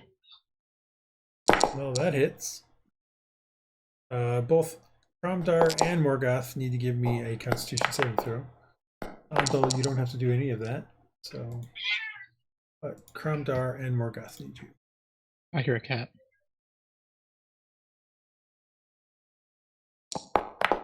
You make yours, Morgoth. Kromdar makes his. All right. Did you? You did hit him, and it did 7 points. I'm gonna roll my thing. Your thing. He's harried, yeah. Oh yeah, he's right. You are correct. You did another 4 points, and it even applied it properly. Yay! All right, I'm done. Yep. All right. Kromdar is going to first of all use his. No, you guys gave him one. Oh, that's a features. That's not an inventory. You guys gave him a healing potion. Yeah, we did. Problem is, I don't know what kind it was because I didn't put it on my features. For some reason. Huh. Interesting. I know you did though. You just got to find out what it is. I think we decided he'd get a greater because he was one of the frontline fighters. 2 healing to Artemis, 1 to Sealgair, 1 to Andal, and 1 to Kromdar, and 1 greater to Kromdar as well. So for now, he's just going to use a regular. So I just need to figure out how I can get that to him.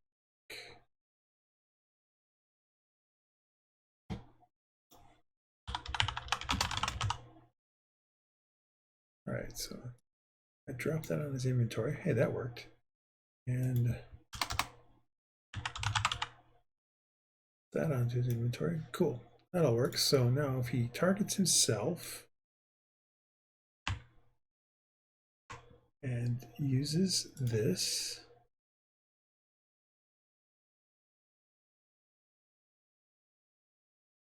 he got back, a great 5 points of damage. Then yes, he can attack this guy still, which is what he's going to do with his battle axe. he will hit. Creature's already used its thing. He does a lovely 6 points of damage. And that guy is down a little lower. The other one attacks. Well, first sees if it recharges. It does not.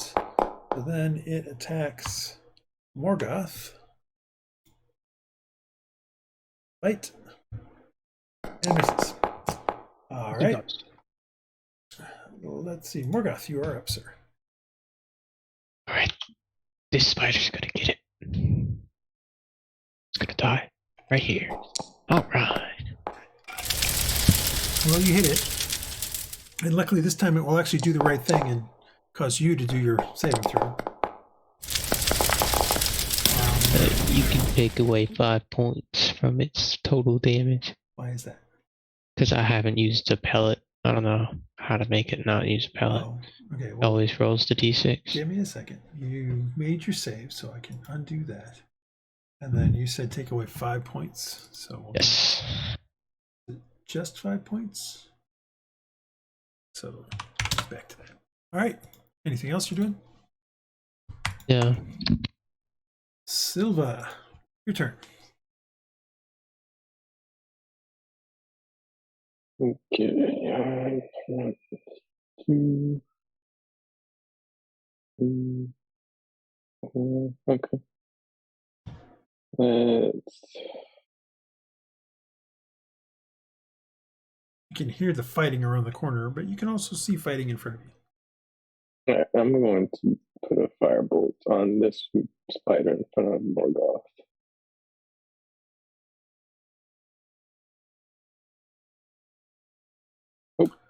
Oh, that misses. Oh well. I got 4. I'll get out the way. Okay. Anything else? Yeah, I'm gonna bonus action tell him my kills to shoot it too. And it's his turn. Okay. It is now his turn.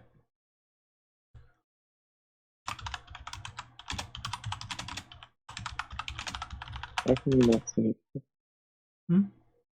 I can't. Even moving him all the way in, I can't see him. I didn't move him. I didn't do No, anything. I'm saying no. I have him in the room, but nothing's becoming unfogged. I still can't see the spider.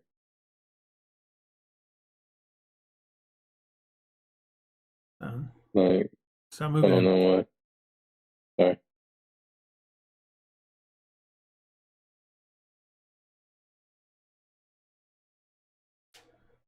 There we go. All right, much better. He didn't have And he'll vision just turned on. He'll just shoot the spider.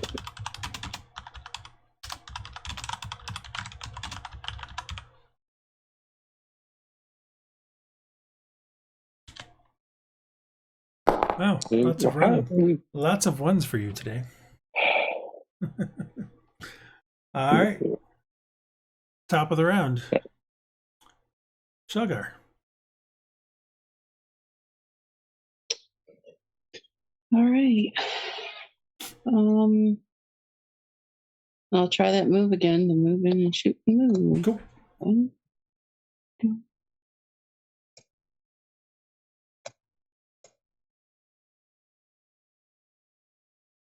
I guess I can target the same guy.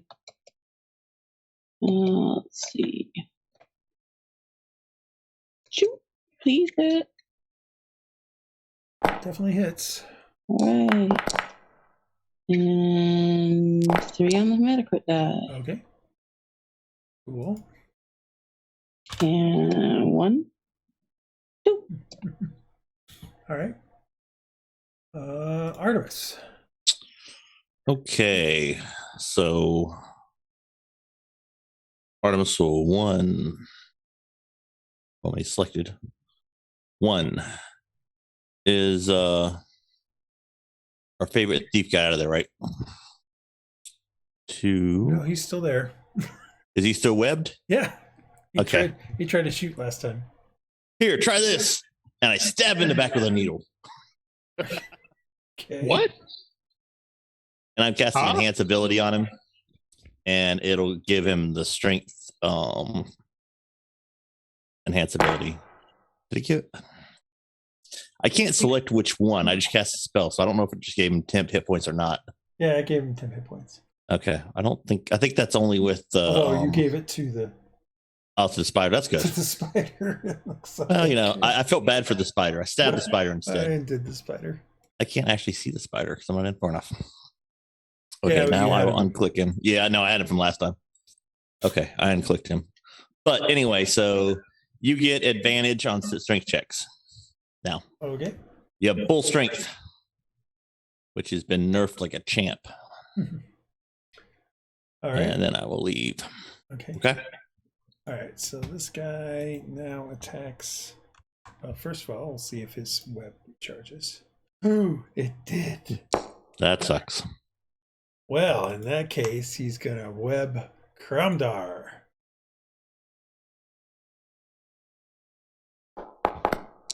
Hit Kromdar. Kromdar, however, succeeds on his saving throw. So Kromdar is not webbed. I don't believe. Target is restrained.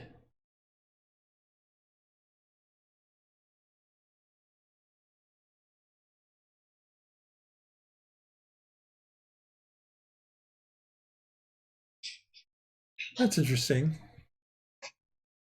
The way this thing talks, it talks as if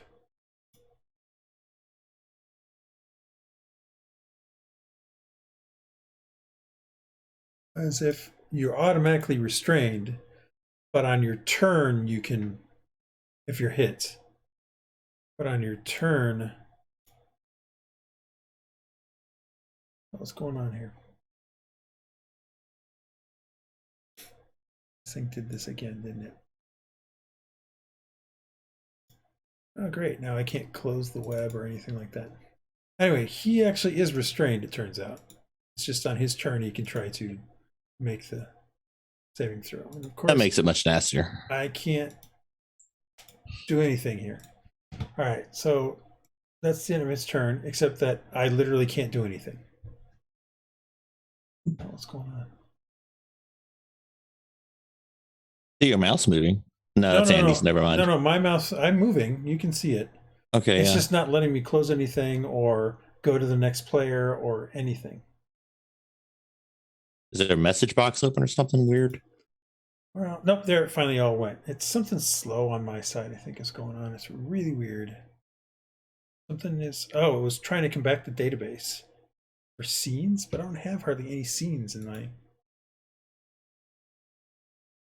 Okay, so that's why it was actually running a database compact for some reason.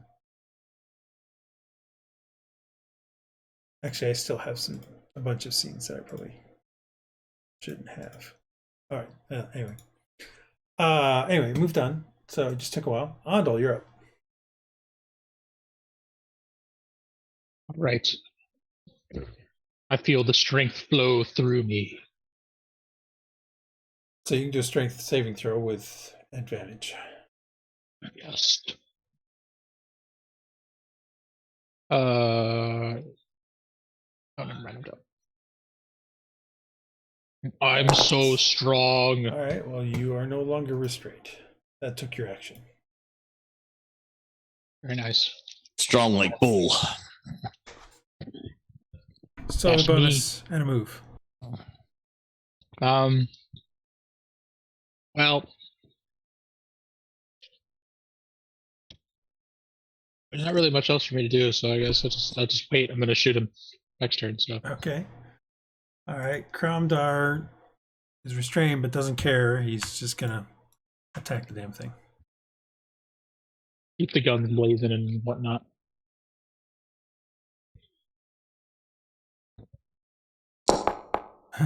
Now, Morgoth, give me a Constitution saving throw. Kromdar makes his, so we're good there. But Morgoth, you make yours.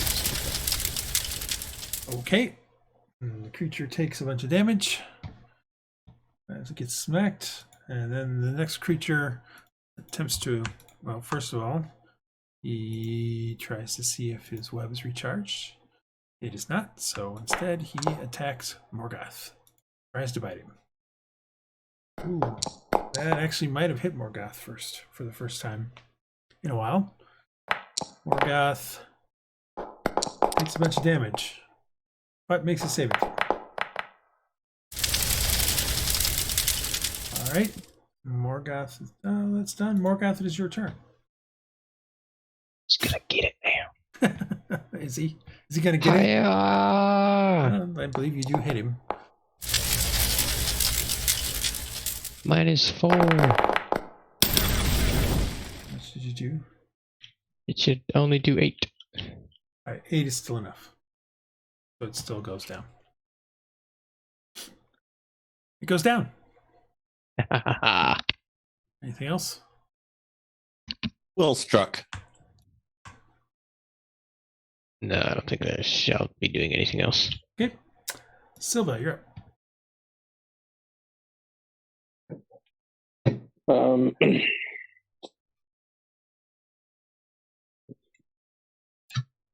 Move forward. Why won't it let mine? There we go. Can I move into Andal's space without getting webbed up? Yeah. The webbing is targeted. Okay. I will target this fire in front of Cromdar. It's a firebolt. 12 unfortunately misses. All right. Well, I'll just back right up. All right. The homunculus. Yep, I'll do the same.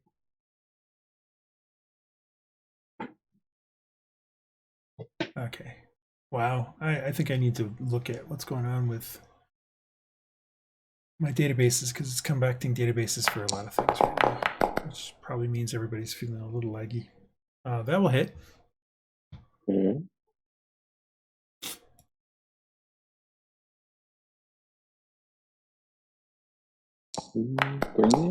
Three damage. Okay. Cool. We head back to the top of the round where Sealgair gets to go.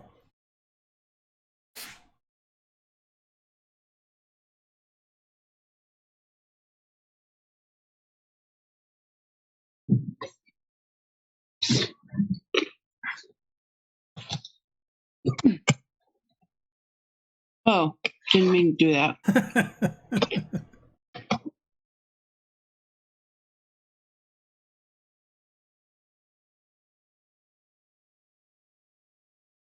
Target this dude. Sure.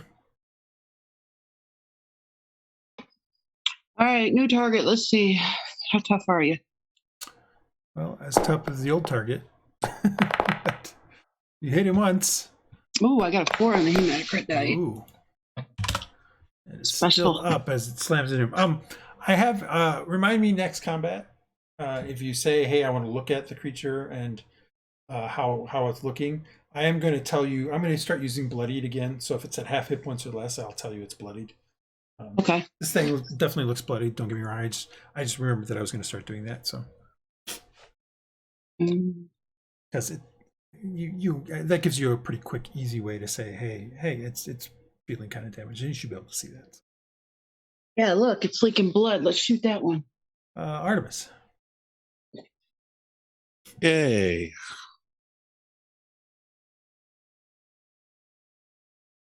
I'm gonna try to firebolt this one. Sure.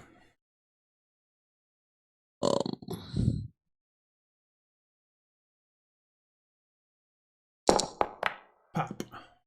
Of course. Only 1 point of damage. Yep. Still kills it. It only had 1 point of damage. Oh, okay. So. I'll still move off of Andal, so I'm standing on him.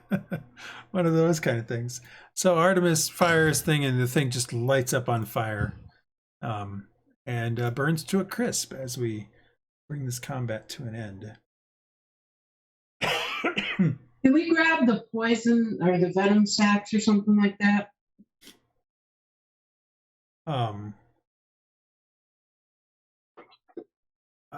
You can try. What is it to grab them? It will require a survival or a nature check. Be careful though, because they have those The fungus is there. That's why I was Yep, really there's cautious with the there's big one. fungus on them, yes. Which means trying to extract some of that stuff is a slightly higher DC than normal. You may infect yourself. The short answer is it's the same DC to get it out, but if you get exactly that DC or within a couple of that DC, you will also cause the spores to fire off as well. All right, I want to try. All right. I'll make sure I'm far away. Oops. Well, a 6 is a miss by more than 5, so give me a Constitution saving throw.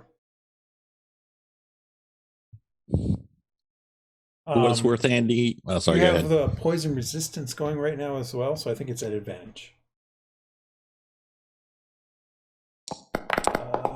So yes, you make the saving throw as the spores kind of flab out, and they hit you but have no effect. I will also say that your attempt to get it out, you kind of ruin the poison. It kind of just splats all over the ground. The sack All right, can I try it on the other spider? Yep. All right, I'll try it on the other spider.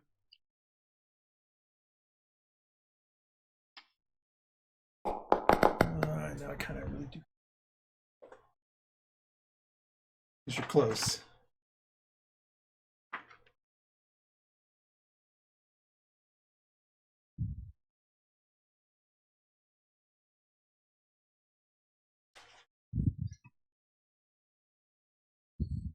Yeah, you get one. So Artemis, you think you could do anything with this, potion wise or anything? Oh, I'm sure I could. Here you go. You're welcome. Thank you.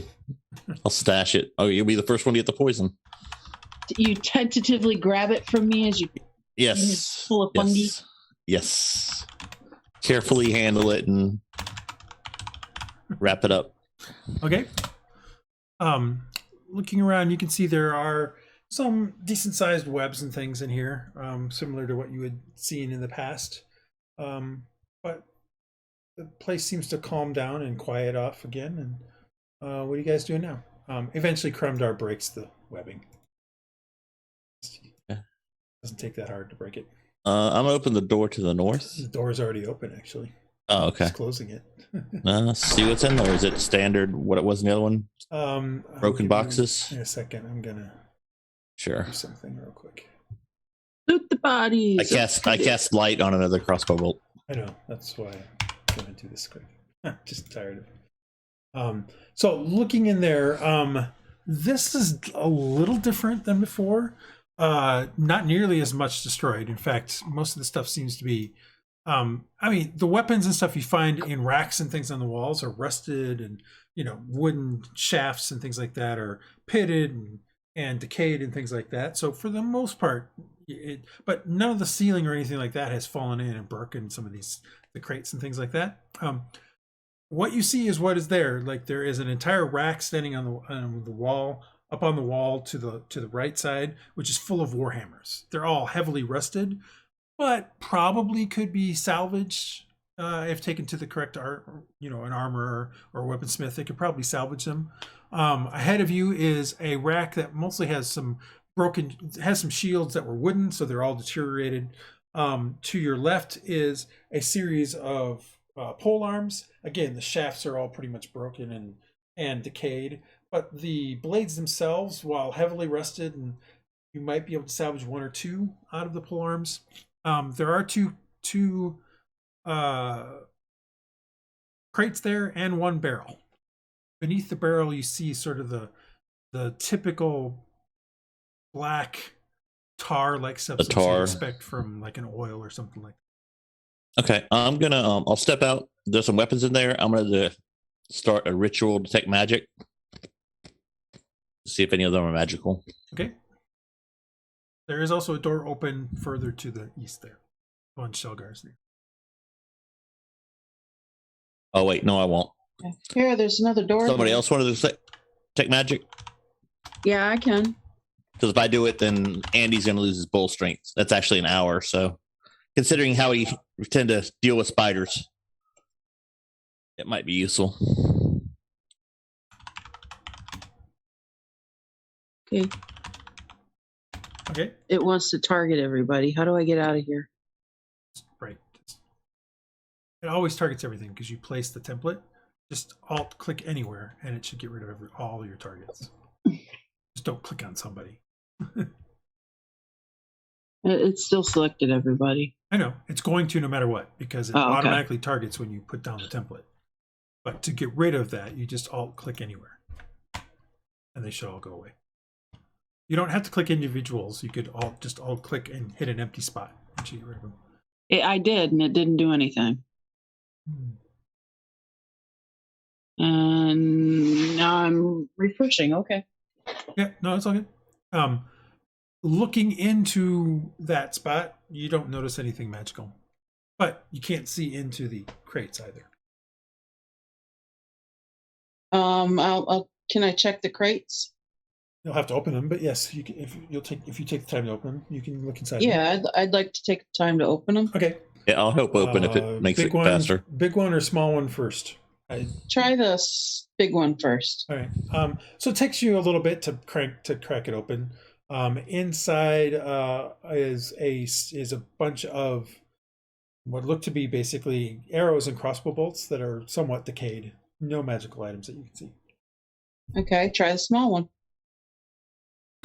Opening up the small one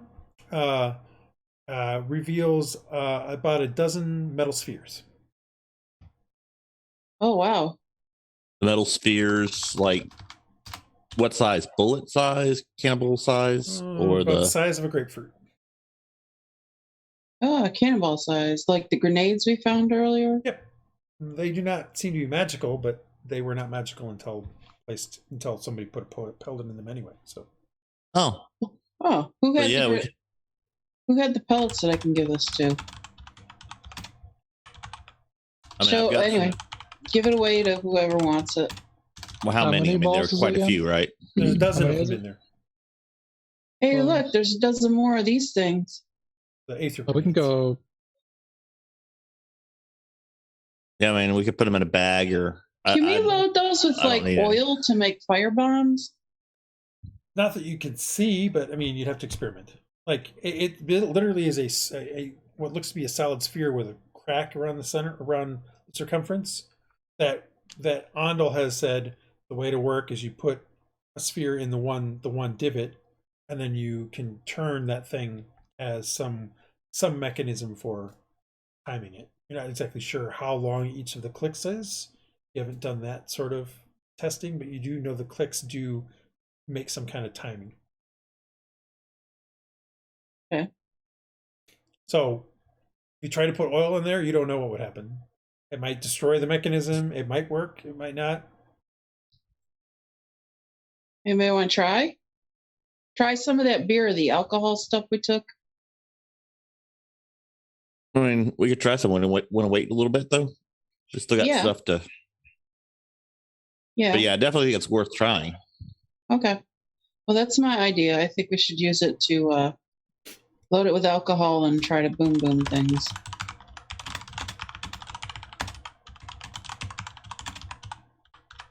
All right. And I'll investigate, search for secret doors or anything. Okay. Wouldn't think there were in this room, but yeah. Nope. You look around and you know, as you start to look through it in the back of your head, it's like, yeah, there probably isn't anything in here anyway. So yeah, exactly. You half-heartedly look and you don't find anything. Okay. What about this room? It looks like the officer's quarter. So maybe this looks like, again, similar to the one upstairs. Kind of a similar thing. It looks like potentially an officer of some sort, maybe a sergeant or a lieutenant or something, would have stayed in here. And you can see a broken chair, a heavily decayed desk, I don't know what the heck Brian is doing, a broken down bed, and there is sort of what looks to be a closet door to the north.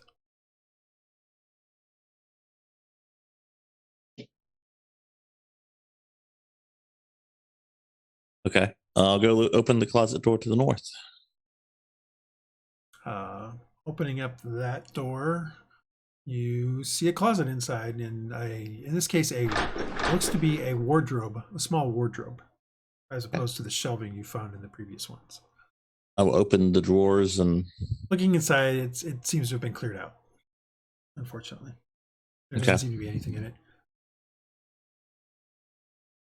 it. I'll investigate for secret doors or any secret drawers underneath it. Sure, Or go for it. come on. 14 is not terrible. No, it's not. Looking around, you don't find any secret doors or anything like drawers or doors.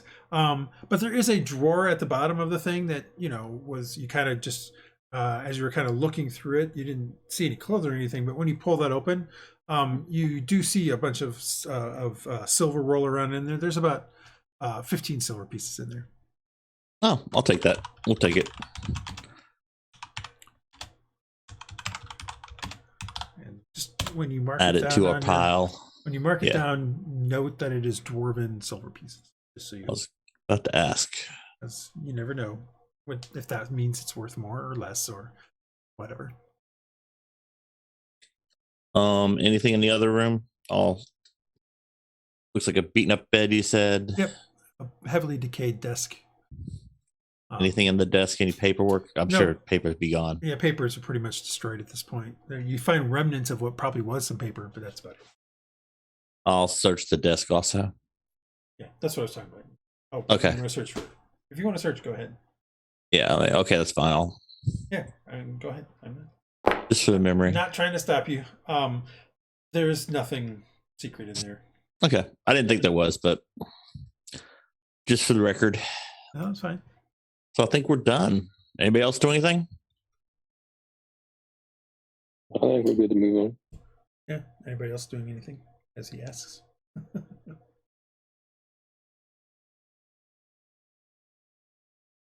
All right, let's go try it. Let's go on down. Where are you headed to next? Follow our thief. Yes. So there is a door right here that you guys hadn't touched yet. Does it sound like there's water? I don't know. You want to listen? Yes. Give me a perception check.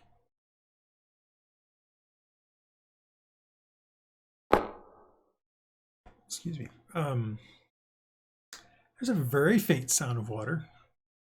I'm gonna open it. All right. Opening the door up reveals more weapons. Hey. Any of them look actually good? A couple small crates as well. And you can the sound of the water comes up a little bit, but it's not super loud. It's almost as if you're hearing it through stone, or maybe you notice that, like I said, or you notice over here that some of the walls collapsed a little bit, and the sound is a little bit heavier there. What's in the crates? Opening up the crates reveals arrows, basically. The weapons in here are similar to the ones in the other place. They're all pretty much corroded, rusted. Any wood is decayed, and you wouldn't want to stick your bet your life on it or anything like that. There is a series of barrels right here underneath the webs. They are all pretty small, and they all seem to contain black powder. Hey. We've already got some, but the Sealgair still got to detect magic going if she wants to look in the room, I would think. Yeah. Okay. Looking around through the room, The other you room. notice, or in the room, through the room, because there's a little more to it than that. You notice that there are 3 arrowheads that are magical. The shafts aren't. Like, the shafts are pretty much destroyed, but the arrowheads themselves are magical. I'll let them know, hey, those 3 arrowheads right there are magical. Anybody mind if I take them for my short bow? No, you found them. All right. I'd like to keep them. Do I know what they are? No. They're arrowheads. Okay. I could cast Identify on them once we sort everything out, Okay. if you want to wait. Yeah. Yeah. You can't use them right now anyway, so. Right. Unlike things like potions and stuff, Cat, just looking at a magical item and knowing it's magical is not enough to. No, what it I is. know. It's That's just all. for a little flavor. I know that it'd have to be like identify, or Yeah. sometimes you have to sleep with it kind of thing. You do know that all three of them have alteration magic on them. I'll tell you that because you have detect magic going, and that one of them is a much stronger magic than the other two. Oh, wow. Okay. That's cool. Yeah, I'm getting good vibes off of this one. Whatever it is, it's really powerful. Okay. Excellent. What are you guys doing next? Want to go up or down So- those stairs? So help me remember. Have we gone down these spiral staircases up at the top No. already? No. Okay. And, Did we look at the left side? To be honest, you haven't fully explored the left side.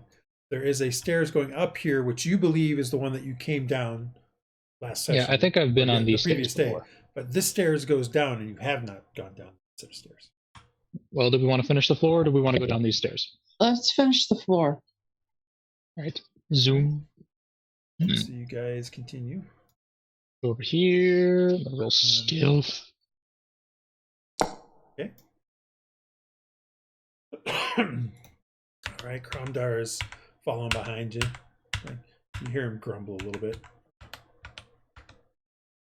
As he gets All right. up It looks here. pretty similar to the other side, and I'm going to peer around this corner.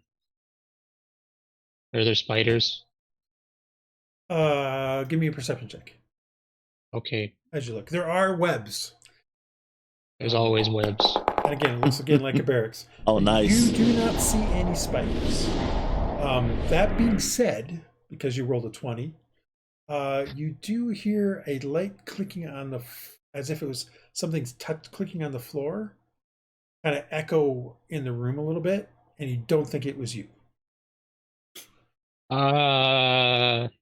I will also say that you do notice that there's weapon racks right here with warhammers on them, heavily rested. Same thing over here. It's similar on the other side. Like, it's very clear that these are barracks that had a lot of soldiers, and the weapon of choice for dwarves for these soldiers was clearly warhammers, so they had them within easy reach. Well, I will use my. I would also suggest that if people are Andy, I would also suggest if people are trying to follow behind Andal, you guys are way behind him. Yeah, I moved onto the stairs. Well, no, he didn't go up the stairs. He went around. Oh, he didn't? Okay. He's Yeah, still so on we the were same finishing level. the floor. Okay. Yeah. So just where to are simplify. you? Because He just I'm went over all the way here. around. okay. Yeah. 'Cause you guys- if they you're said we didn't following him, finish that's the left fine. side. Just move yourself to there. I just wanted to make sure that that's what you guys are doing. Yeah, I'm following Because him. everybody else was kind of just staying. All right, so I invoked my Eldritch Sight. Do I see something moving because it was clicking? You do not.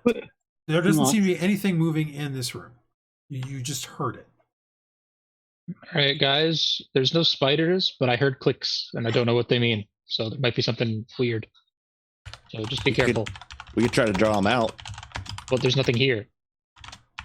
Well, I mean, is there any doors or anything? Yeah, there's There's doors, You can but see I them. didn't. You can see an I open didn't- door. Yeah, I don't know what else is over Yeah, here. there's I just close heard enough. clicks. I'll shoot my lit crossbow bolts. Well, Andal, are you really going to there? I'm what into the room? Yeah. I'm asking. I'm being cautious about it. I Yeah. understand that. When you get to here, you notice a spider. I was just about to shoot Oh, my crossbow guys. bolt at the And Wherever Um, my guys is, it won't let me move. I'm stuck.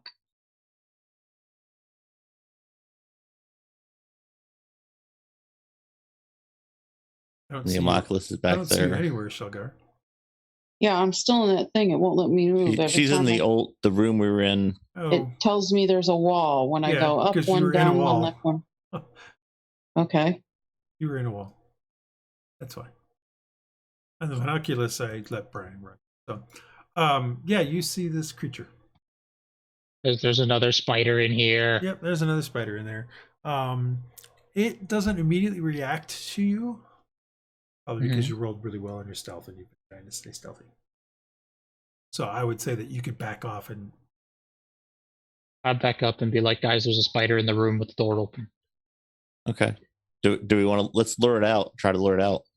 I'm not doing it. You do it. Okay. Everybody ready?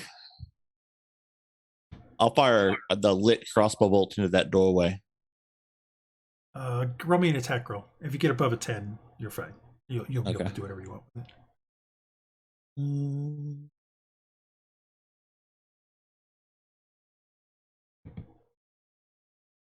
Yeah, okay. So you put it wherever you want. That doesn't matter. Let me set this up properly. Everybody ready for the spider to come out? Because you're not lined up like I was hoping. As it comes out the door and we volley it down. All right, so there's your light. That kind of hits the spot. Okay. All right. And I will say, as of right now, nothing else has happened with the spider. If anybody else wants to do something pre-combat, you can. You can do one action here pre-combat. I'll be right back.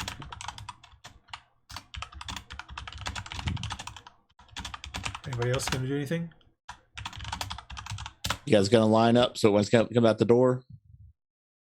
How far back should we be? Do we need to be back more, or? I mean, we have to be able to shoot it, so Right. be in the room with a line of sight would be my thought. Like right here? Yeah. Yeah, I mean, if you want to move once to get up into the situation, that's fine. Yeah. Brian, you should move your homunculus to wherever you need it to be. Although I will make sure that it gets into the combat. All right. How far into the room can I go without having stealth? Or Well, he's Well, trying you to see the drive. light You arrow can at see that the light. second. It's right here. Yeah. okay. You don't That's see where the Andy said spider. was. You just see that there's an arrow on the ground with light. Okay. So I could go like right here. Remember, this is one action, so you can do a dash. That's fine. So yes, Yeah. you can go there. I just Okay. Wait for it. yeah, just be cognizant. Don't be running like 120 feet. That's not going to happen. But 60 feet's fine. All right. If everybody's done what they're going to do, and Cromdar does move further into the room and kind of gets in front of Andal, as part of this. Then we'll call it right there, and everybody roll initiative, please.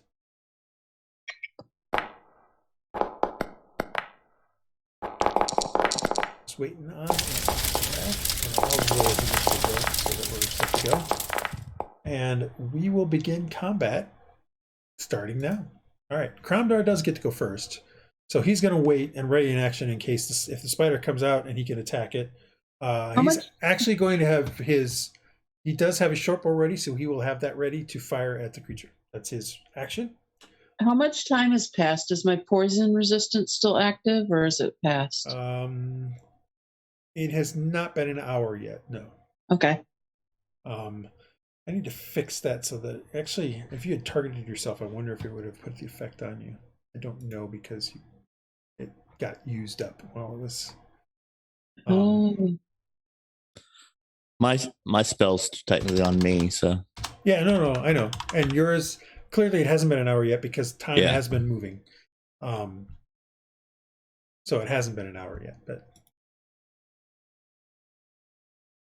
yeah, even if you had put it on yourself, it doesn't add an effect like it's supposed to, unfortunately. Okay. I would have to fix this. Actually, it also isn't even that you gain advantage on your saving throws. That was my bad. You just have resistance to poison. So you would have taken half damage, basically. That's fine. It doesn't matter.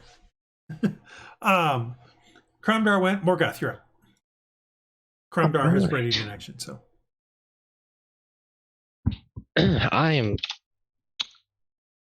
also going to ready in action, Okay. as Sure. Cromdar did. What is your action that you're going to ready? If the spider becomes spidery, I'm going to hit it. I'm going to move up and hit it. That's not really a valid action, and you can't move. All you can do is an action.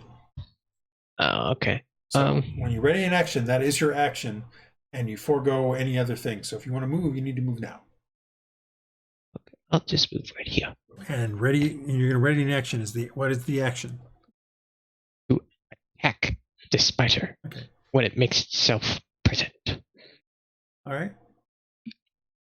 So it is now the spider's turn. spider goes 1, 2, 3. At that point, Cromdar can fire his arrow. So that's what he gets to do. So he will shoot his short bow at it. And he will hit. Won't burst, won't hit anybody, so kind of irrelevant. Excellent. And he does 9 points of damage to it. The arrow slams into it. It kind of recoils a little bit. Sees Morgoth, or sees where it came from, gets to there. Morgoth, you can take your attack, because now it's within range. Hey. Did you already in action? No, I just double moved. No, everything else was done before. Okay, Now, gotcha. I couldn't remember This initiative. is just the beginning of the initiative. Morgoth, make your saving throw, so I will undo the damage it did, because you're not supposed to take damage. I still don't have a thing in, so it should only be 8 points of Okay. damage. So it's at 11, so 3 points less. Is that what you said? Yes. Okay. All right. And then it, as you get to you, it continues one more and then attacks Cromdar because it's kind of angry. Cromdar. Actually, I'm dumb. Before you attacked it, it would have tried to web Cromdar. Sorry. And missed, so everything is still as kosher. All right, it gets to there though, because it continues moving up to. Can it? 1, 2, 3, 4. Yeah, it can continue up to there. All right, so that's its turn. Andal is up. Of course, Andal is not here. So. Oh, I'm here. Okay, your turn.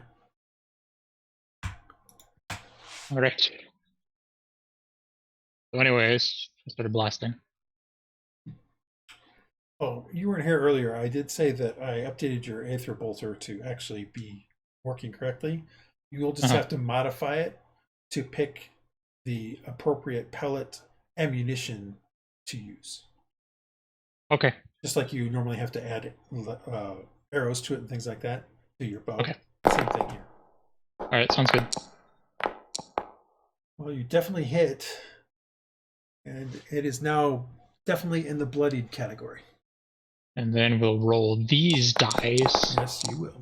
And then we'll do more And damage. you'll do more damage. And this creature is already thinking, what the hell did I just do? What did I just run into? Silva, you're up.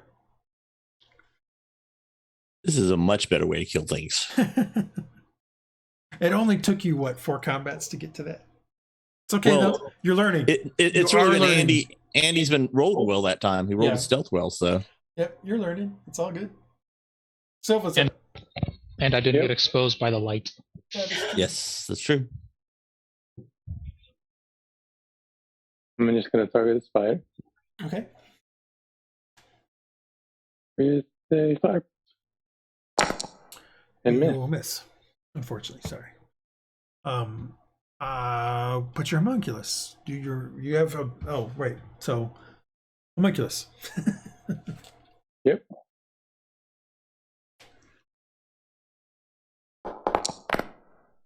That hits. Hooray.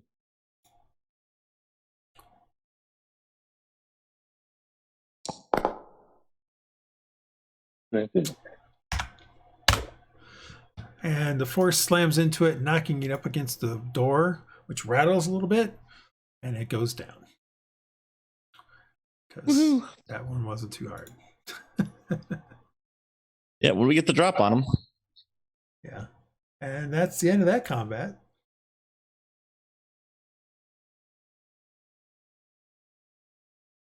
Let's go look and see what that room had.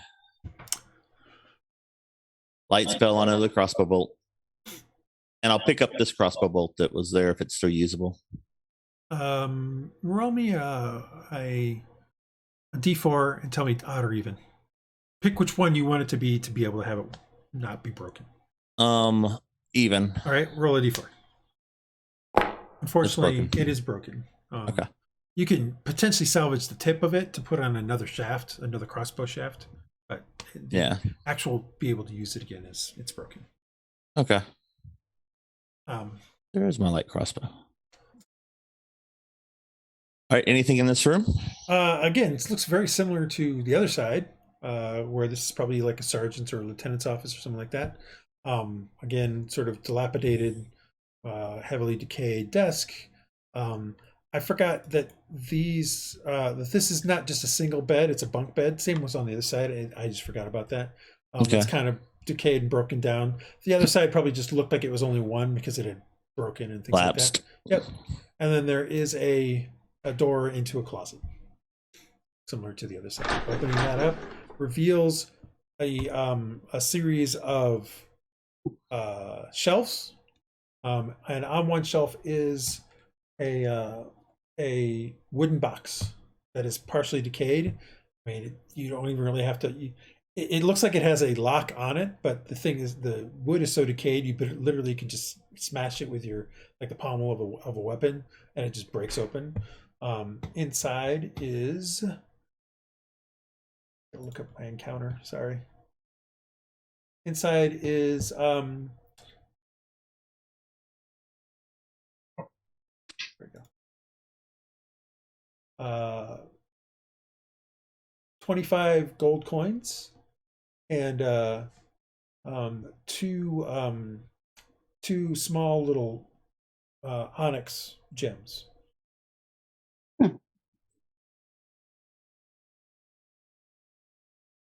Intelligence, see how much the onyx gems might be worth? Sure. Or whoever's got them, sorry.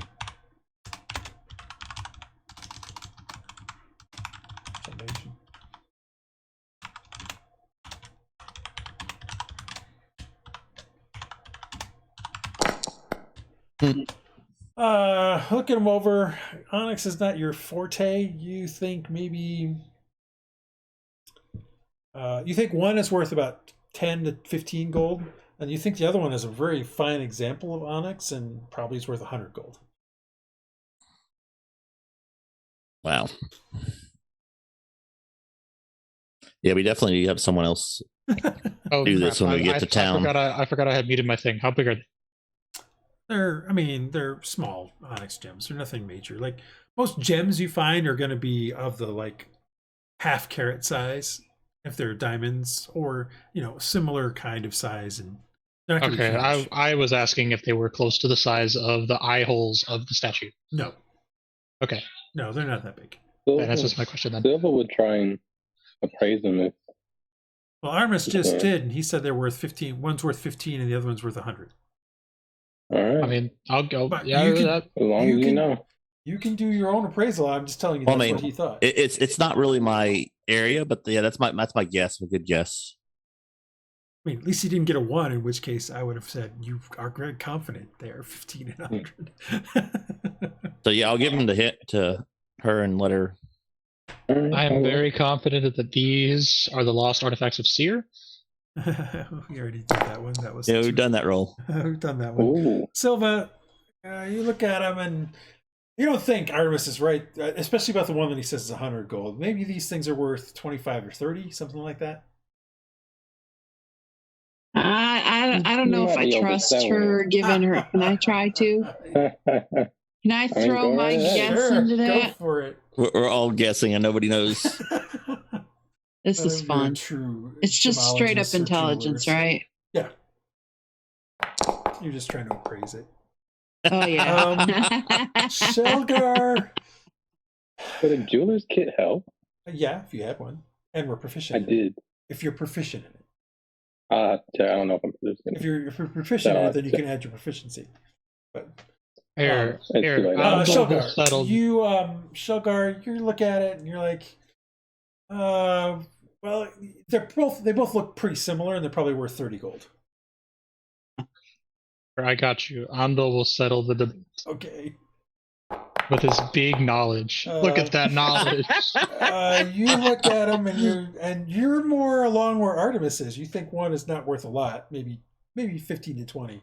And the other one is worth maybe 75. I don't know. I think you guys are off your rocker. I'm telling you. They're... All right, we can settle this in town. Looking at you guys with a bemused expression, like, okay. What about you, dwarf? Aren't dwarves supposed to be knowledgeable about gems because they're sort of rocks? You didn't ask me if I wanted to look at it. I can take a Well, look. here. What do you think? Who's right? I'm right, aren't I? We'll see. He may. Oh, I have don't think you're He may right. I have mean, a very terrible. it's not a demon, so you probably don't know. I don't know. Let's see. Checks. Intelligence. I mean, you don't know that You're one of the kind of- onyxes he's might be kind of a He does neutral get party. advantage What on do you it. think? But he still only got a 6. He's like, Does that mean he agrees with me? He's like, well, not my forte, but this one I think is maybe worth about 20 gold, and this one 75 or so. Well, I See, still around think what we we could thought. get 30 for him, and I'm willing to take bets on it. All right. Man, Well, we can bet the now gem. Andal has the lost homunculus interest. comes over and makes his. I'm kidding. Let's just go into the other room. I mean, Morgoth hasn't guessed. You know what? You're right. Let's do this. All right. Morgoth is the only one who has not guessed. Just a straight up intelligent roll. The only reason why Conrad got That's the highest roll yet. got an advantage is because he's a dwarf. That's the highest roll yet. Morgoth, you look at them and you're like, these are both about the same, and they're probably like 35 to 40 gold. Yeah, see? Oh yeah. I'm with the dwarf on this one. I think you're wrong. All right. He's a dwarf. He should know. Let me see those again.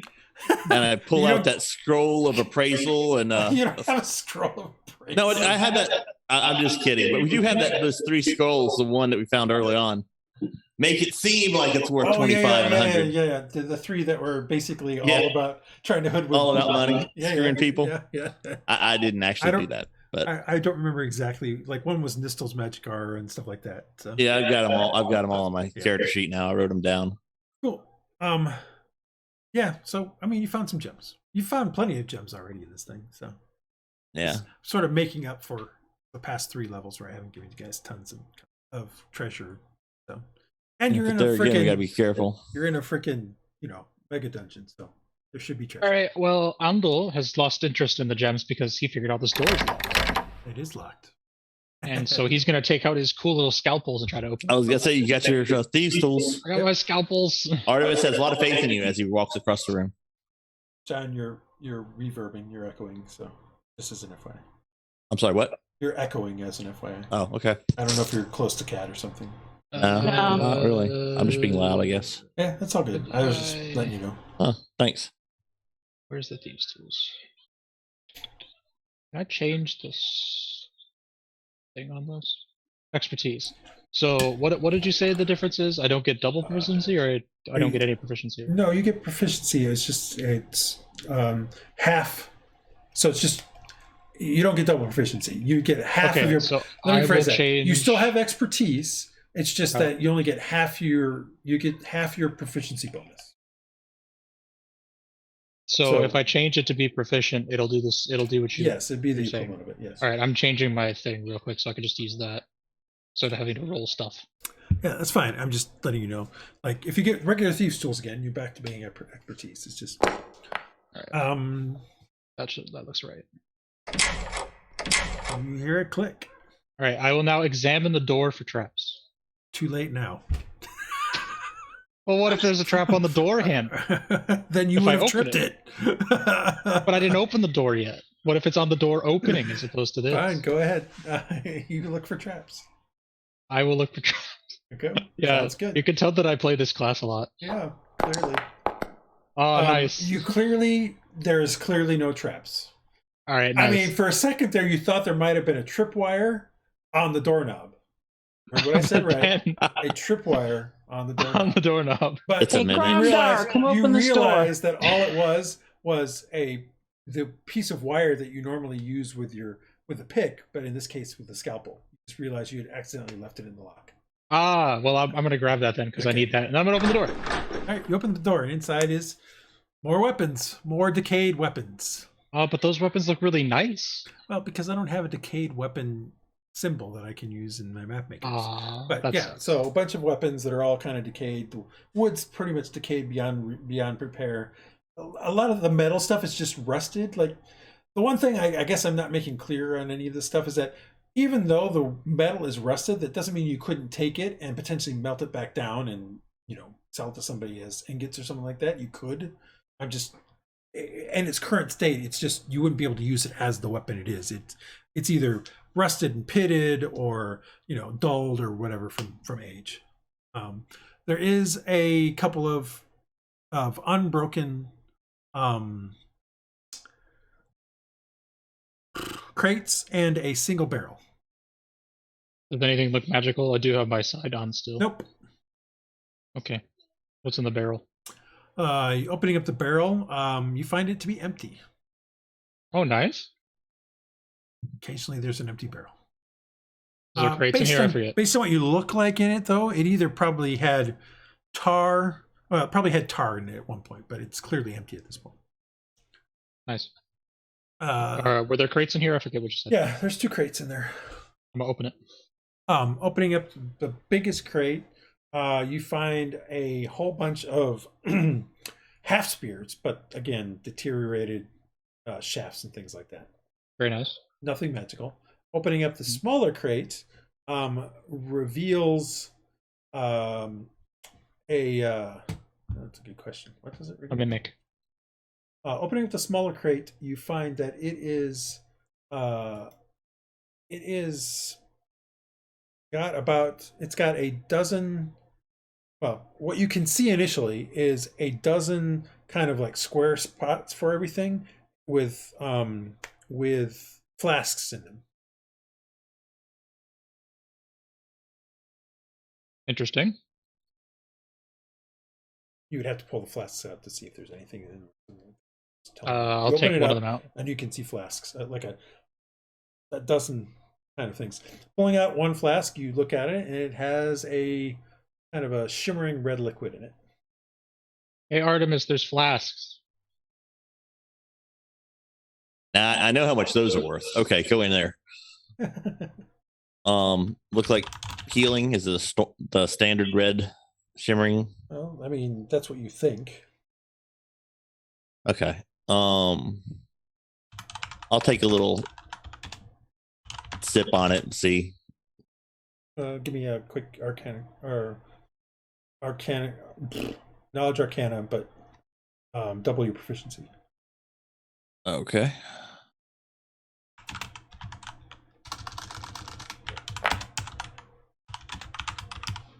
You're pretty sure this 24. Is just a plain potion of healing. Okay. Look through the rest of them. Are they all? Andal, when you pull that one up, you notice that that's clearly not the bottom of this crate. But there is still more flasks in there. Looking through the rest of that particular set of 12, there are 6 of them that all have the red liquid. So you think there are 6 potions of healing here. Okay. And 6 of them are empty. They're just empty flasks. That's all. There's more to this crate. What do you mean? There's floor's right there. It's the bottom. I'll let him show I'm gonna pull off the false bottom. Well, no, there's no false bottom. It's just like okay. You've pulled out all of the flasks. Now you can pull out the dividing thing, and there's like another piece of wood that you can pull out, and underneath there's another dozen flasks. Oh, what's in those? Looking at that, as you start to pull them out, there's actually another 4 that are look like they're probably the same thing. They're potions of healing. So at this point in time, there's 10 of those. Yeah. Nice. Another 4 that are empty. So you're now at 10 empty flasks. And last one, I need to look up what they call it. 1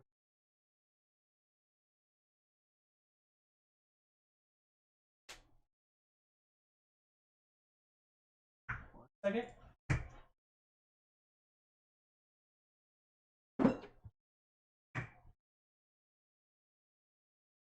One second. Bear with me. Sure. Because like I said, I forgot to type this one up, so I'm making this stuff up as I go. Although I had an idea for this already. Well, I am not casting Identify, so it would all be based on my Arcana. Yeah, that's fine. The other 4, they look like this. They are also red. However, the redness does something different than sort of the shimmer. The red in the potion's liquid continuously expands from a tiny bead to color the clear liquid around it and then contracts. Huh. Yeah, I'm not going to taste that one. I'll have to do that, investigate that more later. AKA when I can do the identify and put a little more work into it. Okay. Contracting It's color. So when you first pull one out, the liquid is red, just like the potion of healing. But then it seems to contract back into a very small bead in the center, and then after a moment, it expands back into the red color. Okay. I wonder if that's okay. I have no idea. I'll wait. Okay. Unless we're going to stop here and I have time. That's the end. There basically was 2 levels of these of the flasks. Okay. Well, I will hold on to those. Does anyone want these? We have 10 potions of healing. Do you want to go ahead and divide them? Yeah. Probably a good plan. Like 2 apiece for everyone except for me, because I can kind of watch out for myself. I know Cromdar already used his, so he might, Yeah, I mean, I'll give mine to Cromdar, so everyone gets 2 except for me of the potions of healing. I'll keep the contracting red color. Okay.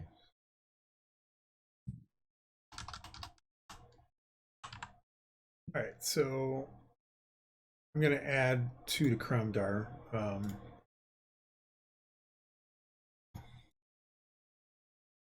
Speaking of what, Cromdar is hurt. I'm going to go ahead and cast healing on him. Okay. That's interesting. It did do it. It just doesn't say it on an NPC.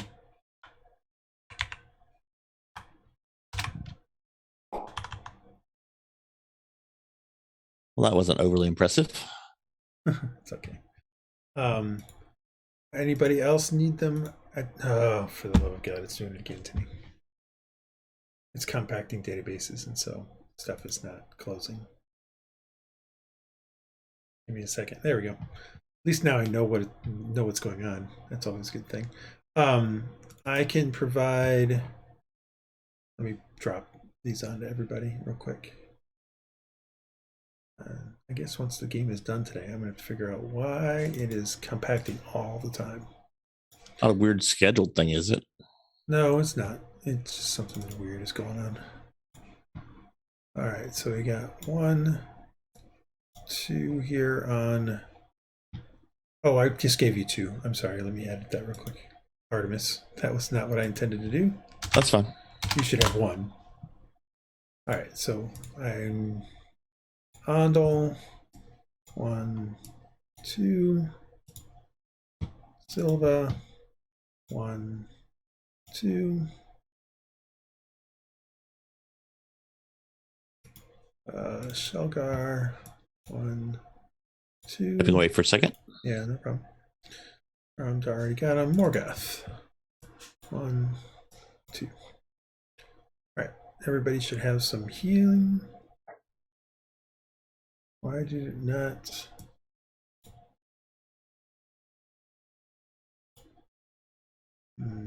Something.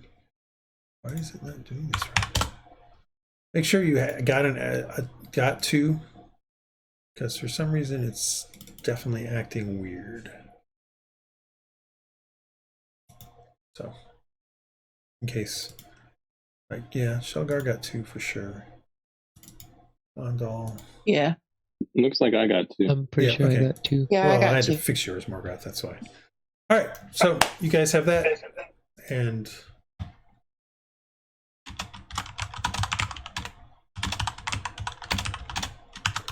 what do you want to do next?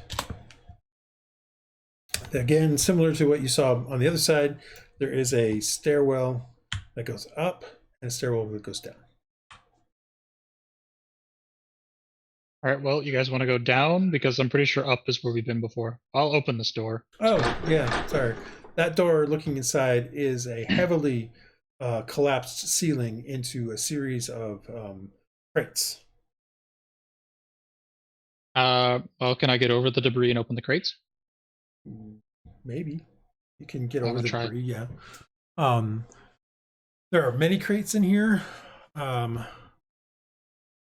As you kind of break through some of these crates, two things happen as you break through the crates. One, your stomach growls. You're feeling super hungry again, Andal.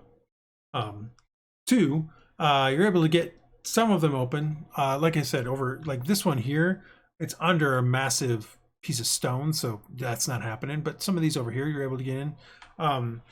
Looking through the various things, again, it's mostly destroyed, decayed weaponry and things like that. One of the small crates does have what looks to be maybe it has like a half dozen small sacks of. Initially, you think they're ball bearings, but then you realize they're actually lead shot for guns. So clearly, at some point, the dwarves had access to black powder or gun technology. Just was lost to time when they fled, or maybe it wasn't. Maybe some of the ones kept it with them, and they're the ones that reintroduced it 1,000 years later. Who knows? Each one of those bags has 20 lead shot, so there's a half dozen of them as you go through that.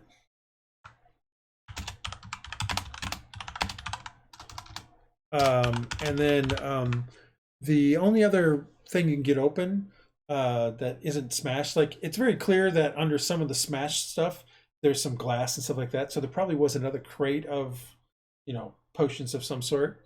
The only other one that you can get into that has anything of interest is this one here, and trying to get that one open, you notice that it is locked.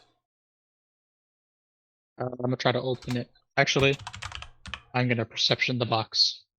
You're going to investigate the box? I am going to investigate the box. Okay. All right. There doesn't seem to be any traps on it. Seems legit. Thieves' Right. tools time. Okay. Boink. You hear a click, and you also feel a stab of pain in your arm. Give me a Constitution saving throw. Yay! You have a unique way of detecting traps.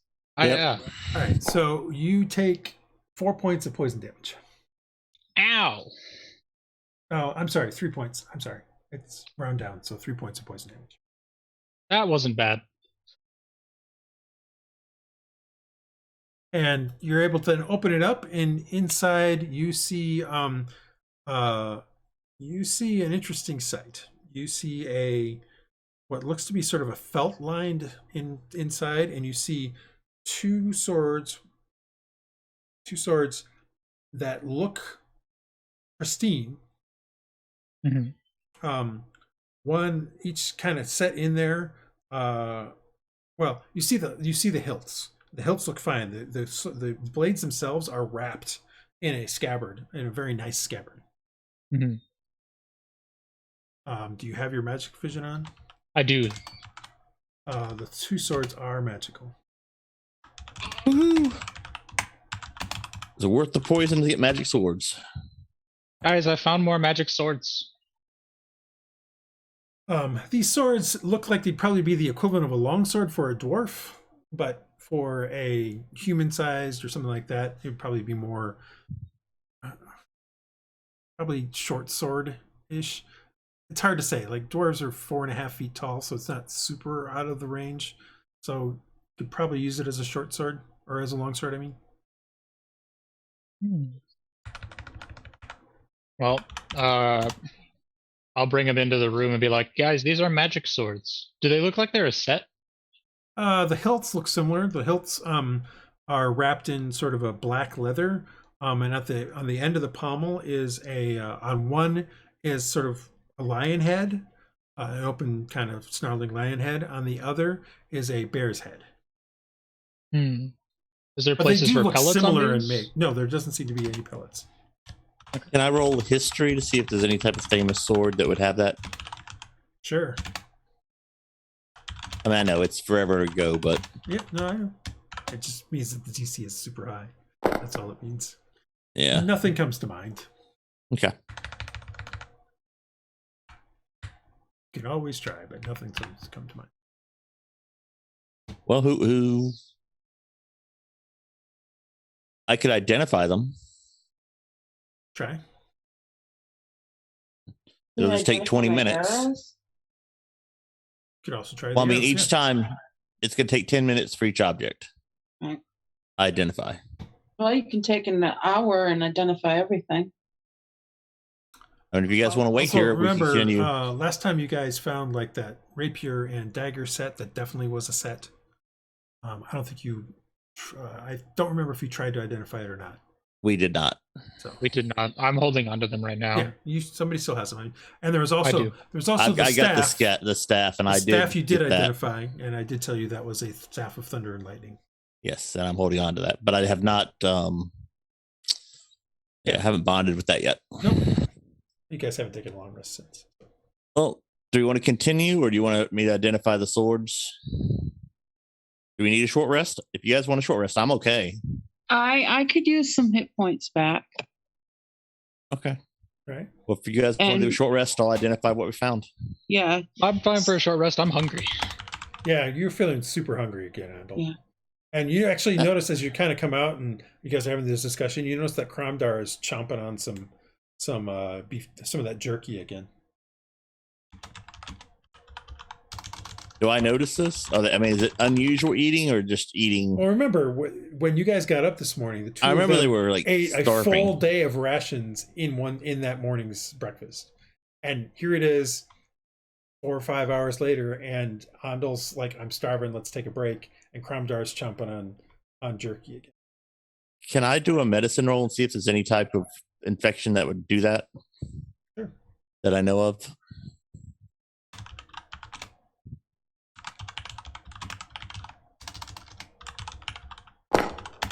Hey, good roll.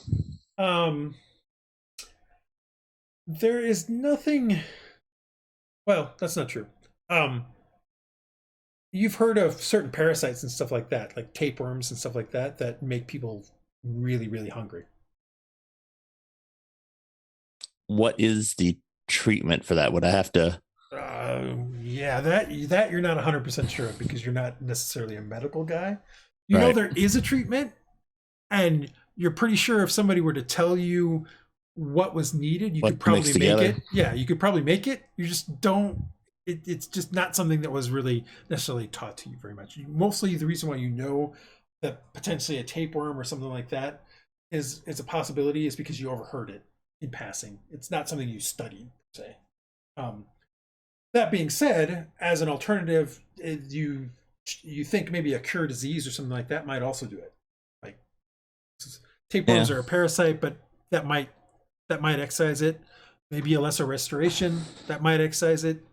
The last two are more supposition than they are, Right. something you've heard as an actual cure, but it is still a possibility. So, Cromdar, you and Andal, I'm kind of worried. You're eating a lot. I think maybe you have He's like, some type of tapeworm disease that I'm just really hungry. We've been doing a lot of stuff. We fought a whole bunch of spiders today. we We have. saw all the other stuff. We fought the skeletons. See, the skeletons better during the previous day, but you know what I mean. I've just been really hungry. It's all right. Okay. Just make sure 'cause there isn't any signs of like infection or the fungus on them, right? That I can see. You can take a look if they consent to it. Like Well, I'm trying to just do a perception roll. you can do a quick perception. They're not being like you would get advantage if they were trying to be helpful with you and let you do an actual really good in-depth thing. But if you're just looking, Yeah. there's nothing obvious. There's no obvious fungus or anything on their skin Okay. or anything like that you can see. That's Yeah, we should check. We I should mean- check it when we rest tonight. I mean, Andal will let him take an in-depth look if he wants, Yeah, I mean, because he doesn't typically eat this much. He's not sure why he's hungry. So, well, I don't know. I don't see anything. all right, good. I'm gonna Just a keep mole. eating. was that with advantage? I told you if you had Oh, okay. if they gave you And permission is or this helping is this you- perception Yeah, or this is this perception. medicine? Your perception in this thing, because Okay. you're just examining. You're just looking for something. Yeah, Yeah, you but- don't find anything on him either. Okay. Yeah. You do a pretty thorough inspection though. Like you pull up, shirt sleeves and Yeah, stuff under like the that, armor. and you look and things like that, and there Oh. doesn't seem to be anything. Just I mean, to I be think very clear if it is a fungus, I know I explained they have the blessing of so and so, which is greater restoration or less restoration, and whatever they would call it. So if anybody in the party has that, I don't have those spells. Cure disease. You think cure disease or lesser restoration from a magical standpoint. Right. Otherwise, if you can get back to Tanylvar, maybe you can, Buy a potion or a scroll. You can talk to somebody about, how to get rid of tapeworms or parasites, and they might have some way to give you an idea of how. Okay. I can just cast mending on his stomach. It'll be fine. Yeah, sure. That's exactly what it'll do. So I'll go ahead and identify this, but I want to watch how much they eat. Do they eat another day's worth of rations? Okay, so over the course of the hour of the short rest, yes, you guys, they both. How eat much another stuff full can day's he worth of identify over the course of an hour? Could he get It's like 10 minutes a time. Six things. Okay, so we got the 2 swords, the rapier, and the dagger. That's 4. So can he do my big arrow and one of the other arrows? Well, I was thinking I could do the big arrow and then the potion. Okay. Big arrow and the potion then. All right. So what are you doing first? I will do the 2 long swords first. All right. So the lion one first. All right. So you sit down and spend 10 minutes with the lion one. With the identify does reveal that it is a +1 magical weapon, but you're sure there's something more to it. It's something new, but I've just never run into it. So I mean, either it's something new you haven't run into, or you just don't have the historical context for it, or something like that. It's just that there's something more to it. It's just right now that it's magical with a +1. It definitely helps you with attack and damage, but there's still something else with it that you're not like. It seems more magical than +1. Just that. That's all. Is it made of the regular metal? Made of regular metal. Yes. Can I roll a canna for maybe a guess, or it's just too? No, this is just one of those things. Too much. Yeah. Okay, I'll go on to the next one. It's one of those lore things. It's fine. No, okay. I don't want you to. I'm not doing this to make you. No, it's fine. No, I figured it was. I didn't know if there was a way I could. Get a hint, but there isn't currently. It's future campaign stuff. That's just +1 swords are good. So it's still +1 sword. So I'll identify the second one. Same thing. It's a +1 sword, but there's again something more about it. Okay. That's the first 20 minutes. As you kind of stop there and get the next set of items, you notice that Cromdar and Andal are still eating. Okay. That's just giving you the flavor of. Yeah, no, and that's kind of what I was wondering. What are you doing next? The rapier. Okay, so the rapier and the dagger. Yes. Give me 1 second. I have to look at my notes on that. Sure. By the way, who uses a long sword or a sword? Okay, so remember the rapier and the dagger were cobalt. Yeah, they were set. Cobalt set, or the cobalt metal as well. They are magical. They're also both +1. But there again something odd about them. This one, as you identify the rapier as a +1 magical weapon, and something just seems off about it. You identify the dagger as a +1 magical weapon, and you feel the same thing is off about it. I will say in this case, if you spend another 10 minutes doing both together, you might learn something else. Okay, I'll do that. So that would mean that that would be part of another. Yeah, we'd have an hour and 10 minutes break. All right, so doing them together, you realize that these two things are linked in some fashion. Like that maybe the two of them together being using extra them armor together, class or something, extra bone enhancement, something, or something else is going on, but there's definitely they are linked in some fashion. So these weapons need to be used together. Definitely. I mean, they definitely feed off each other in some way. I'm not exactly sure what they do, but they're very good.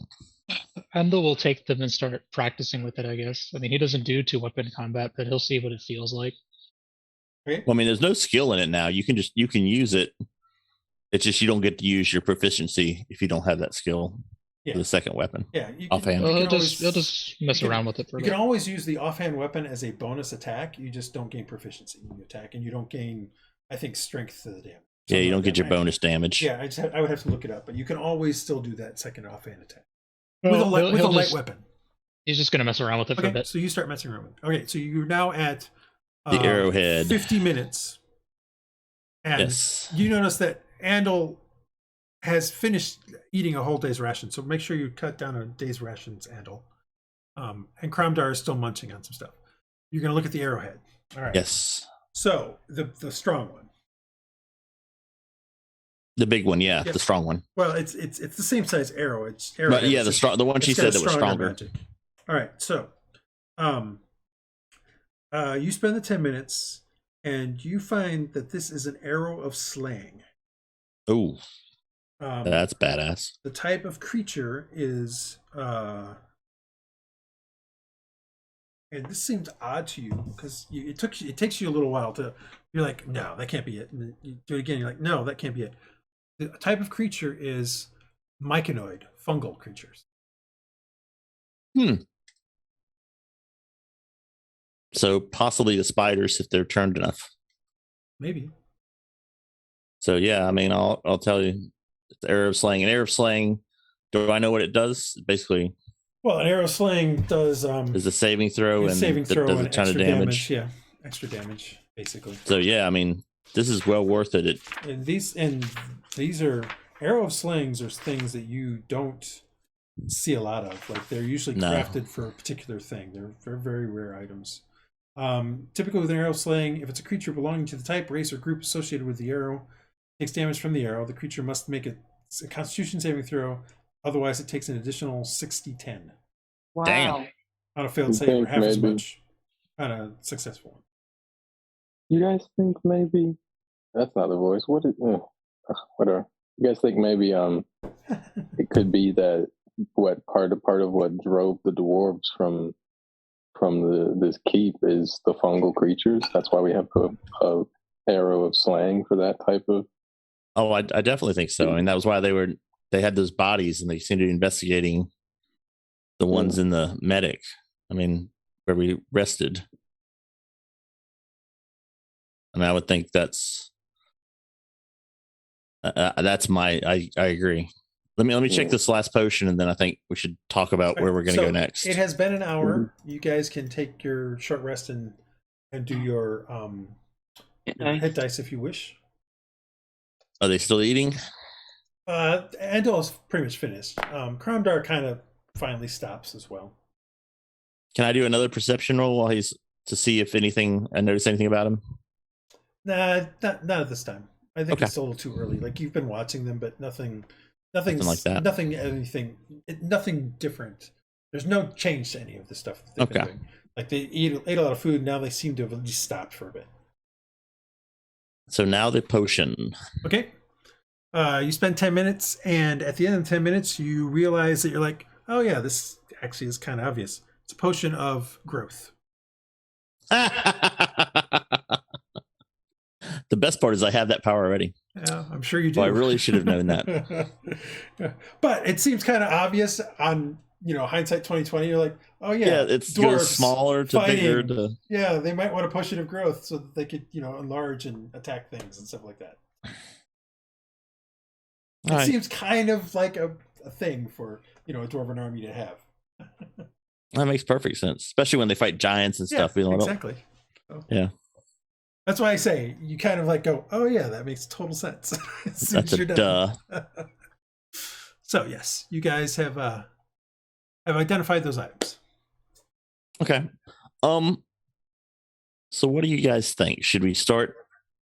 I think we may have pushed our luck a little far, and maybe we should start headed back. I mean, how long has it been since we woke up? You guys are about mid-afternoon at this point on the 15th of Falltide. You got here on the 12th or the 13th. You've been here like 2 or 3 days. It probably was the 13th when you first got here. I'm just a little concerned health-wise how we're doing, and been exposed to these fungus and whatever is down here, and maybe I don't have if it is a tapeworm type thing, I don't have the facilities here to create something to remove it from you. And I don't know how long you've eaten enough food for 2 days and half a day, right? 2/3 of a day. Yeah. Yeah, 2/3 of a day. So I don't know. I don't think we ration to that point where going through 3 days worth of rations in a day, or Yeah, I think we should head back as well. All right. Because Yeah. we are gonna start running low on food soon. We still have to go like isn't it like a week or so travel?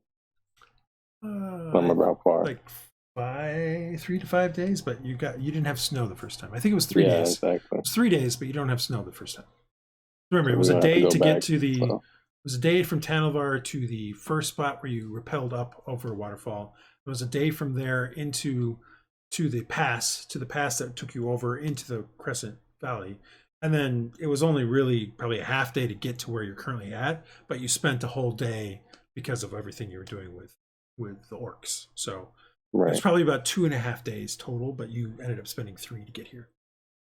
what do you think, Groundar? Should we head back in the morning? Sure. As long as the weather holds, we don't get any more snow, we should be able to trek through it. Well, we could go back up and see if we see any storms. I mean, I know we're in a valley, so it's kind of hard to see the weather, but maybe we could see if anything's coming in. Well, I didn't What did notice you say? anything before. Did you just say that was a half day between here and the orcs, right? Yeah, thereabouts. I mean, it's not really that. Like, the valley itself is like the Crescent Valley to get from one end to the other. It's like about 10, it's not even 10 miles, it's like 5 or 6 miles. So, that's a good couple hours of walk. It's probably closer to 10 miles. So it's probably about a half day total to walk the whole valley. Because it's not that big a valley. But Right. but remember, you spent the night with the orcs before going into the cave to get the mushrooms. Then once you had the mushrooms, you spent a night there before the next day when they took you to the ruins. Yeah, no, I was just thinking because it's a half day, and you said it was around noon, we easily could make it to the orcs and sleep there. Well, I mean, you could make it out of the valley in a half day, but it depends. Like, remember, there wasn't a foot of snow before. You also don't know if the orcs are still there. And we don't know if the orcs are going to be friendly. I mean, they said we had a certain amount of time. Okay. I think you're still within your time. Yeah, I believe so. Well, we could finish looking at whatever rooms we have and then move up, Tomorrow. settle up tonight, and go. Right. Ramdar, do you want to use one of these swords? Sure. And then one of the +1 long swords? Yeah. Anyone else want this other one? He wants the bear one, is what the one he wants. Okay. He more identifies with it, I guess. Morgoth, you got it. Anyone else use a long sword? I could use it if nobody else wants it. Yeah, she As can a have it. backup. Okay, so give I it a already shot. have sort of a special one. Okay.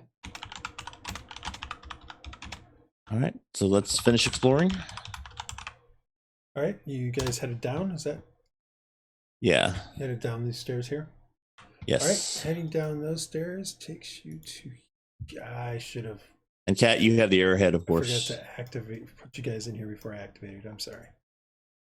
Been bad about that. Okay, so here, let me reactivate this one for you. Something to look at. I'll come here and drop you guys in.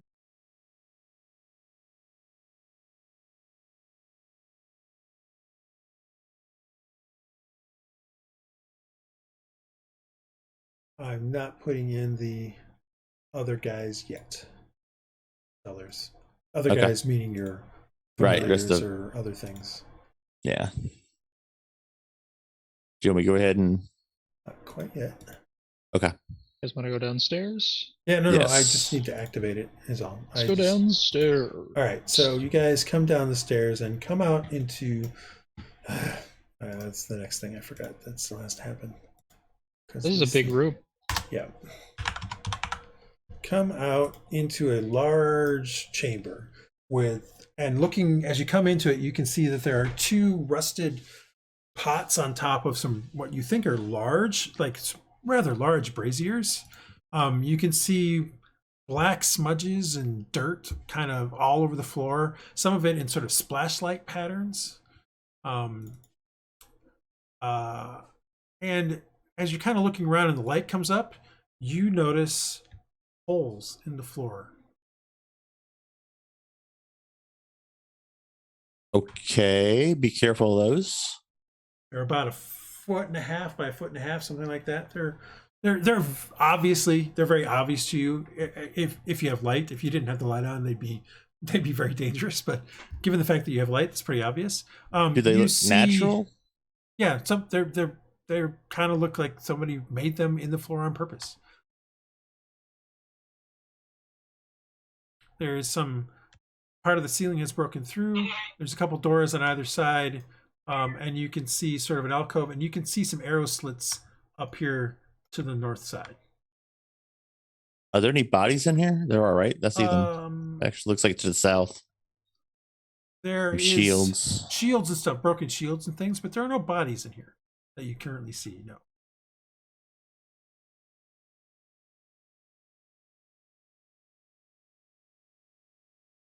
Anyone know why they'd have the holes in the floor? I mean, does it look like they could dump lava or fire or something here and it would drain out through the holes? Well, I mean, looking up above. Like I said, you see lots and lots of evidence of black sticky substance on the floor. Right, so they did burn it. See some rather large cauldrons on top of some rather large braziers. They're heavily rested, don't get me wrong. But right. Yeah, it seems more than likely this is some kind of oil room or something like that. And more than likely, these are the murder holes you saw in the floor below, from the floor below. Now, you can go shine some light down it and see if that's true or not. Sure. Doing that, yes, it's pretty clear that this is the holes that you saw when you were down in the entrance chamber below. Okay. So just be careful of the floor. Make sure it doesn't kind of, as a walking, don't put all my weight on my first foot, that type of thing. Sure. And shall we go to open this door? Yes. Actually, perception. I'll let Andal look. He's our trap catcher. I'm gonna look at the door and catch the trap with my hand. I'm gonna do a perception roll for noise. I don't see anything on there. Yeah, you don't see anything on there. You're trying to do. I'm trying to listen for skittering or. You don't hear anything, no. Okay. There are webs and stuff here. So the night you were probably down and you heard the skittering, it's possible that that's probably where it was here. But there's nothing here currently that you don't currently hear any. Andal, you don't see anything on there. I'll open the door. Inside. Morgoth, did you use your hit dice for your long rest? Sealgair, be careful. There's holes in the floor. Cole. You can see the floor holes. Did you use hit dice for your long rest? It looks like you're not healed. Oh, did I forget to hit dice? Whoops. Short rest, not long rest. Short rest, yeah, short rest. But inside you see several barrels and stuff. A couple of which have a lot of tar underneath them. Barrels and a few crates. Oil is seeping from the bottom of a couple of the barrels, indicating that there is still some of the, pitch and flammable tar inside of it. Looking around, what are you gonna do? Throw a fireball in there. See if it's still lit. No. I'm gonna go investigate these shields to the south. Yeah, I mean, again, it's all kind of just rusted it's all broken. Weapons and. Andal's going to carefully go around to the other side and open the other door. Oh, well, I mean, as you go by the arrow slits, you can see. Yeah, the door. You look through it, and you can see the portcullis. This is clearly overlooking that main hallway on the first floor. Yeah. All right, you didn't want to look through any of the stuff in any of the crates or anything in there? I'm just asking. I was gonna let someone else do it. Okay, I was gonna go open the other door. No, it's fine. Yeah, I mean, I'll go do it if no one else is gonna go there and do it. I'll put my detect magic on. Yeah, let Sealgair. Yeah. You haven't discovered anything yet. That's not true. You have, but I'll put mine on too. Actually, I forgot to put it back on. Well, I mean, you don't see anything magical through the crate. I mean, you have to. Well, I mean, because I'm You have to open them. Yeah, I'm gonna open the crates. Yeah. I'll help her open them, and so Okay. she can just look. All right, you start opening crates. One of them does have black powder in it, or one of the barrels has black powder in it. The largest crate, most of the stuff again is mostly things that are worthless or decayed or broken. But the largest crate in there has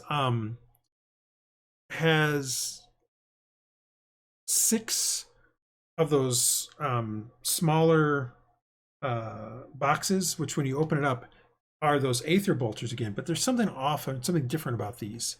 The barrel looks a little bit, just a smidge longer, but it looks like it's slightly larger in diameter. Oh. Let's go, boys. There's also 6 tubes in there, 6 iron tubes in there as well. Who's excited about having a shotgun? Yeah, is they like cannons and shotguns? No, they're still handgun size sort of things. The barrel is a little bit longer, like meaning like 10%, and it's maybe about half again as wide in diameter. Well, I'll show these to our resident gun expert. What do you think? Yeah, does it look like a heavy flintlock? Kinda. I mean, yeah, it does. What you have found is the equivalent of a heavy bolter. Oh, nice. So we can let me make it available to you to view. Grab those out. Yeah. What's in the? You say there were 4? 6. 6. Okay. 6 heavy bolters? Yep. I will take one. How many slots were there of whatchamacallits? I'm assuming there was some 6. There were 6 of them. 6 no, ammo. some good old balls. Yeah. 6 things of 6 sleeves, yeah. Yeah. Are they all the same? 3 are cold, 3 are fire. Okay. I'll come grab one in a second. I want to open this other door. Okay. I will examine the door.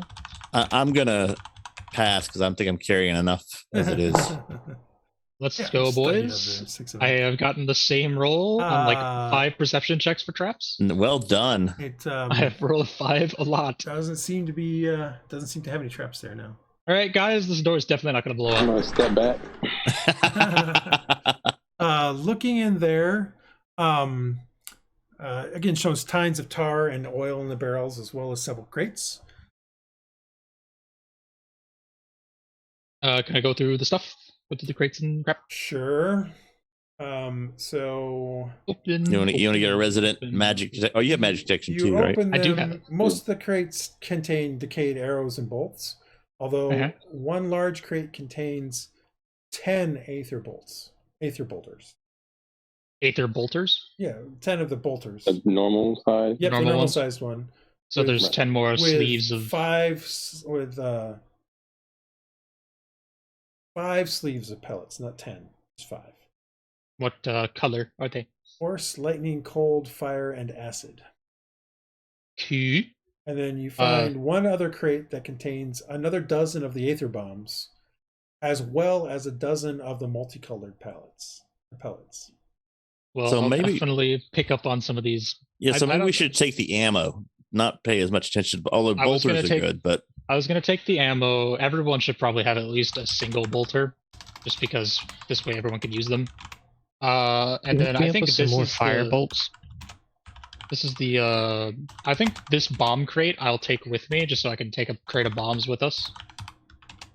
Because I think I'm only holding like 4 of them. You had 5, but you used one as and then I used tested one, so I'll carry that box. I'm still waiting. I'm waiting and excited to test my bomb. So I don't know if it's off yet, but you do have the bear strength on, so it's gonna be funny when it does wear off if you're like lifting it really easily, and all of a sudden it. I don't think they're that heavy, are they? No, both strength is gone at this point. You remember you spent an hour. Resting. Yeah, it's an hour. So it's gone. Plus, you started concentrating on something else. So. Oh, that's right, I did. That's right. I'll pull out those sleeves of stuff. Okay. We got lightning. And you said with the heavy bolter, it's 3 cold and 3 fire. Was that what that was? 3 of 10, so 30 pellets of cold, 30 pellets of fire. There was 3. What were the 3 sleeves of 10? The 5 different sleeves. It was lightning, force, acid, ice, and then something else. Cold, lightning, force, lightning, cold, fire, and acid. Okay, and then there was 10 and then multis. there was a dozen of the multicolored ones. Oh, So 12. each one of those 5 had 10. So there's 10 force pellets, 10 lightning, 10 cold, 10 fire, 10 acid, and Well, then a guys, dozen universal. if we ever thought it was going to be hard to open this door downstairs, you were wrong. Well, I mean, yeah, I'm a hoarder, so I always hoard my stuff. Yeah. We now know how to get in above too. So Yep. That's true. Although it Anything doesn't else? require Well, that's- climbing, which would be kind of hard. That's right Yeah, all that's I've taken out of there. Is it noticeable that this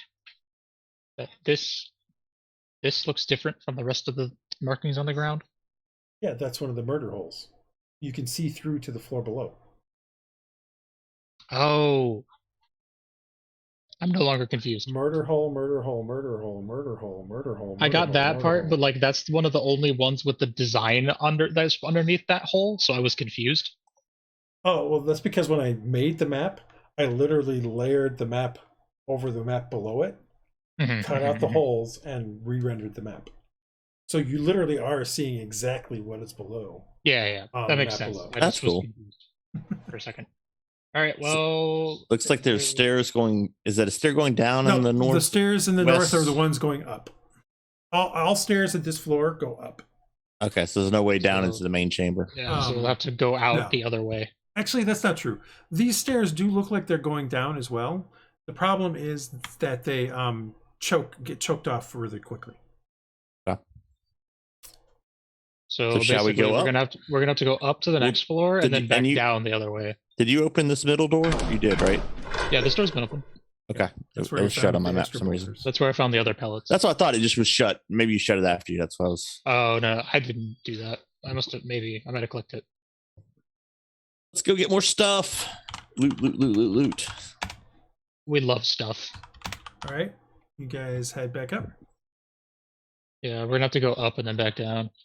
All right, so you guys get back to this level, which is level 3 technically. I should have not put an actual level numbers on here. Reaching up here, you realize that these stairwells here are the ones that go down to that floor below. The murder hole door. Yeah, and then they continue Yeah. going down from there, but that's where it chokes off. Got it. Hey, I found Sealgair. Mm. And I forget to put Sealgair. Didn't know I was level 2. lost. I don't think I did. Oh, she's there. Okay. So that means you have to go all the way up. You end up going all the way up to here, level 4. Yeah, which you gotta is go where up to the you- spider which level. is where then you find that you can go back down via these, which takes you back down to level 1. I think we've explored pretty much all of it, right? Yeah, you've explored. Other than continuing down the dark hallway at the first floor, you haven't done that yet. Oh yeah. Yeah. Let's do it. Really? That's where we found the ghosts and everything the first time. That's fine. How much time before How much time before nightfall? Probably about a few hours, 2 or 3 hours at the most. I mean, probably we don't- we probably want to probably- get a good rest up before we start traveling, and we've got all this stuff to organize and put into sacks and. Yeah, I mean, everything that you found is not going to be viable for you to take everything back. Like, the few things that you've already picked up, sure. But if you were going to try to take, Got a ton of gold and Yeah. a ton of. there's a ton of stuff that Yeah, you guys have all this left money down and here stuff. that would be hard pressed to take it all back the way you currently are. Like, if you had a cart, sure, but And remember, if we take too much stuff back, we're going to raise a lot of questions. If we all of a sudden have all this old money to spread around, people are going to realize we found something, and that may Yeah. not be what we want. yeah. We definitely don't want to try and circulate too many of the old coins. Karamdar is like, well, I would think that maybe the best. What the hell did I just become Spanish? He has the best Laddie. accent. Laddie, we could probably put some of the stuff back into the one place where you found all the all of the scrolls. not the scrolls, the flasks and things like that. The door that was locked, we could probably just relock it. Yeah. That's a good idea. The one that's up here. Yeah. That's the one he's talking Yeah. about. And then just relock the door, so we can just put a bunch of stuff there, and then relock it. And when we come back, that sounds great. We can then go That's not there and how it open it works. up again. All right. Yeah, we can move it over there in the 3 hours we got time to sleep, right? Yeah. So you guys spend, you spend. I will, for the sake of brevity and not having to go back and forth between lots and lots of levels, I will say that over the course of the next couple of hours, so we'll put 2 hours down, you guys go back through everything and find what you want and put it into that spot. So my guess is you take all the bombs and you put them in there. You take all the bolters and you put them in there. Yes. I'm assuming the specific things that we talked about, like the rapier and the 2 swords and things like that, you keep on you guys. Those are things you're going to take back. We put all the money right there. I would assume you take at least some of the money. And I would say we take there. the gems back. Those should be easy the to. gems are not going to be questioned. They're, so you take the gems and you probably put most of the money in there. Is there anything else that you wanted to try to put into there that was from the rest of the keep or the gatehouse? Did you want to try to collect some of the weapons and just put them in there for safekeeping? Yes. Yeah, that'd be good. Like we don't need all those. I mean, the musket or heavy bolters. The heavy bolters, I already said you put most of those in there. But, I mean, there's 6 of those. Right. But I'm assuming, like, I already have that Andal has the rifle. Yes. He took that. That's already in his possession. Silva took one of the heavy bolters. All right. Well, you should be able to look at the items. The heavy bolter should I already took one for me. Should now be something you can see. So yeah, I took one for me. Okay. The heavy bolter is a rifle, right? It's a shotgun. It's like a heavy. It's like a heavy pistol. Heavy pistol. The difference is that it basically is the equivalent of as if you were 5th level firing a firebolt. So 2d10. Well, I'll take one of those then. Like I said, the items are shown. There are 6 of them. So. And I'll put the bolter I have back because there's no reason to carry both. Do we want to take anything for Martuk as well?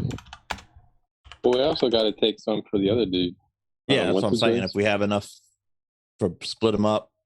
Just give like a couple I thought we would give Caster one of the bombs. Yeah, I mean, we give Caster the most, but since we have multiple weapons, we should give some to Martuk. Money off of him. And maybe he won't be as pissed when he finds out his men, you let his assistant men get killed? isn't. Yeah. Not our fault. So. All right. So you do all that. What do you want to do next? I'd say you want to do a long rest and start headed back. Yeah. Set our guards up as normal. Right. So you guys set up your guards. And you then spend the next. I do want to give Artemis the chance to. I want to examine everybody for the. So again, at about dinner time, Ramdar and Andal, you guys eat a ton of food again. Now, you can always say no, I don't, if you so desire. Like if you're like, hey, I'm going to stop doing this, then let me know. But I assume that you eat to get rid of the hunger.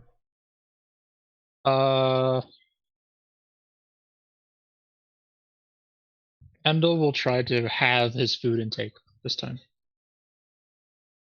Okay. So instead of eating a full thing, he's going to try to eat half and then see how he feels. So you still feel hungry. Mm-hmm. Do you wish to eat the rest of it, or do you want to not try to do that? Resist.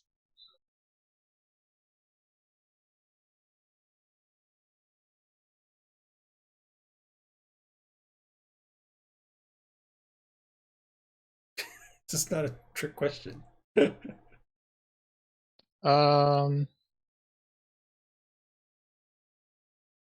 got to go through a lot of snow. I don't want to exhaust myself this time. I think that's dumb. I'll eat the rest of it. All right, so you finish it. All right. So you've eaten 3 days worth of rations in just this one day. Cromdar does the same. Um, Oh, go ahead. no, you first. Go ahead. Mine I can was wait. just gonna ask how many days of rations. I don't think I've been properly keeping track, so I want to make sure I have the right amount of rations. You should have done 1, 2, 3, like 4. I want to say 4 or 5. So Okay. you had the first day, you had the second day. While you were at, that's not true. While you guys were with the orcs on days 3 and 4, they would have fed you. So 2 for sure, and then you've been here for 2 days, so 4. Okay. Unless your name is Andal, in which case you've done 6. Yeah. Mark I was this just making off. sure.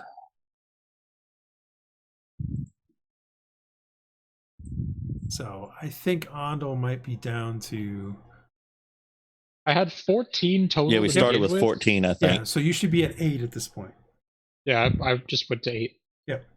So yeah, you guys brought 2 weeks worth. You weren't expecting to be here for 2 weeks though. No. All right. So anything else you guys want to do before taking the long rest? I want to examine myself and then Andal and anyone else who will allow it for the fungus and. So Cromdar doesn't allow it, but you can. It's up to Andal. I'm not going to speak for him. He's just like, I'm hungry. Right. Over the course of the day, has Andal noticed any part of his body feeling weird? Particularly the ones that were detailed in the books we've read. No, you've been feeling really hungry, but that's about it. Okay. But you haven't noticed any change of any sort. From John, are you trying to examine the non-hungry people as well? I'm examining myself for the non. All right, give me perception checks. I mean, you look through. I was just making sure. You don't need to give me a perception check. You look over yourself. Silva wouldn't allow it. And you look over Andal, and no, there is no fungus on them. Okay. Or yourself. Do any of That's my good. veins look brown, as they describe? I have to check a note. 1 second. How far has the disease progressed in a day? Exactly.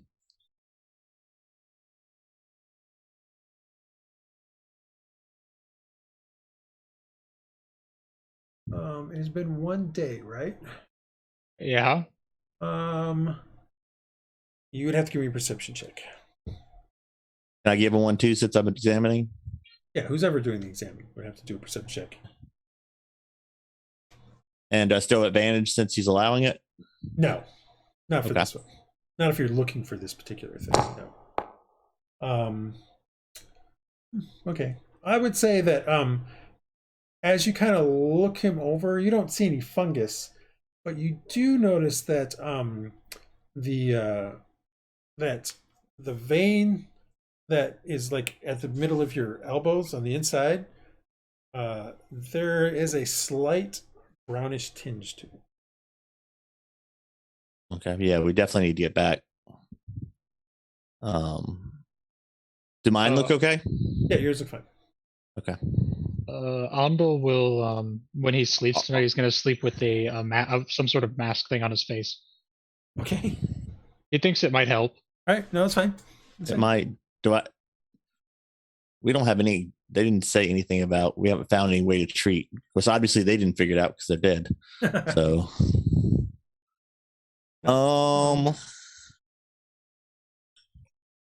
Okay, if I don't take a watch, I'm gonna go ahead and start thinking on what might stop this. Like do my alchemist thing, so maybe a potion of some type, and work on it for 4 hours before I take a long rest.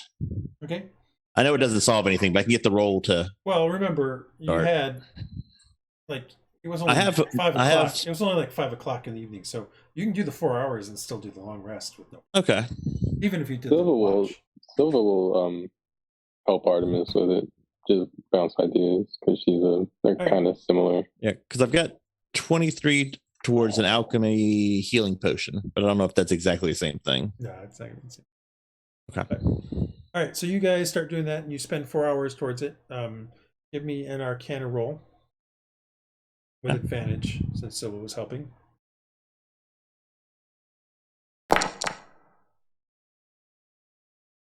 You keep coming back to the thing of lesser restoration or cure disease. Yeah. That's what you keep coming back to. You to figure out if there's some other herbal remedy or something like that, you're going to have to talk to somebody who knows more about herbs and things There's like that. always an herbal remedy. Yeah, I'm not saying Herbs there can isn't. heal everything. I'm No, not I'm just saying saying, there isn't. as an alchemist, that is exactly what he believes. Yeah, I'm just saying. I'm willing to let them die. You so are I going can to need prove. to talk to somebody else to see what potentially Yeah. might be applied, what might be applicable there. Yeah, we'll have to get back to town. You And think you do have some thoughts of, well, maybe Wolfsbane might help, just because you could Werewolfy? sort of kill him, or well, Wolfsbane is a poison, so in theory you could send a poison through him and see if that works. But there's the risk there of too much and he dies. So yeah, let's not do that. He's not that bad yet. nope. All right, you guys then spend the night. During the course of the night, who's ever on watch, you hear, the sounds of wagons going through. You hear the sounds of people sort of speaking. Occasionally you see a flash of translucent white as it goes through the hall. Sometimes you see them go through a door, things like that. This is more ghostly activity than you saw when you guys first got here. Clearly you had heard, remember I had already said a few sessions ago, hey, you hear something and then it just seems to go away.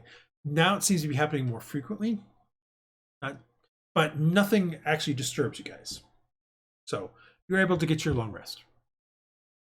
Does anyone have a theory on why it's happening more? Any of our... You can try to come up with a theory. Arcana, you can do. It's up I to would you. like to do an Arcana check. I'll do an assist because I'm not great in Arcana, believe it or not. I'll do an Arcana. I'm only +3. If he does assist, do I get advantage? Yeah. You talk it out. Woohoo! Oh, the homunculus just did it, not Silva. What's Silva's? I don't know. Well, the homunculus figured it out, maybe. He's got an 18. The homunculus figured it out, but he can't tell you. I know, right? That sucks. It's. I was wondering why it didn't have a check mark on it, but I was like, maybe it just don't have it. It's 18 plus 6. Okay, so, you guys talk about it for a while as you're eating breakfast. Andal, you're starving again. You need to eat a whole day's worth of rations again, unless you want to try to stop to not do that. But let me know. We gotta go through the snow. When you're eating through breakfast, you guys chat about it a little bit. And the only thing that makes sense to you, Silva, as you kind of go back and forth with Artemis on this, is maybe the fact that living beings are here are awakening the ghosts. That's a little ominous. That's the only thing that you think of that kind of makes sense. What else could be doing it? The only thing that's changed is that you have entered the equation. Yep. Well, we'll see how bad it gets as we keep messing around in here. And clearly this place was at a violent end of some sort. It's very clear based on what you've seen so far. Yeah. So that enough is enough to potentially make ghosts. So maybe And unfriendly ghosts. Potentially unfriendly. Yep. So far nothing has went after you. But they may not be powerful enough yet. As they gain strength from us being here, it's eventually one big, mean Maybe. one's gonna start hitting us. I will remind you though, remember when you guys were in the one garrison outpost that you fought the goblins in, you guys activated that mirror and saw a translucent dwarf on the other end. I'll remind you of that. Oh yeah, that's right. So, Man, that has been forever ago. Didn't he try to suck somebody's brain when he did that though? No, you guys shut it off pretty quickly. So Right. There was something bad. I rolled a bad save, I think, on one of you those. rolled a bad save, mostly because again, ghost. So ghosts do have certain things that just happen automatically. Yeah. It's the morning of the 16th. What are you guys doing? How's the We're weather? heading out. You want to open the door? Oh, that's right. Let's go up to the to that room where we can see upstairs. Actually opens up. Okay. I don't want to waste the door if it's horrible. Cromdar is like, well, we got to get going no matter what. So Yeah, we gotta Okay, go. let's just it doesn't open, let's really just matter open the what door. the weather's like. We- We got to Okay. get going. We gotta get going. Let's And open unless the you door. want to rappel down from the top up there, which with snow and stuff. No, you're right. Bad thought. Okay. All right, so you pick 12 pellets. What pellets are you going to use? Who's got them? I I can mark them off. I mean, you guys have plenty of them. I just need to know which Yeah. ones so I can subtract those from your. We could take them from the heavy bolters. We've got 30 pellets cold, 30 pellets fire. Let's do 12. Okay, so do 6 of each. All Yeah. right, so 6 cold and 6 fire. No, I just want to make So- sure so I can. Yeah, we got 24 of each left. Yep, no, that's fine. And the door opens. You guys are able to. Well, door opens, so let me. And you're able to head on out. Was it trapped? Check it out, Silva. It's not trapped. A reminder, though, the last time you did this, the door stayed open for an hour. Yes. So it's probably going to stay open for an hour, just as an FYI, is probably your guess. Heading out, you guys make it to the, you head outside of the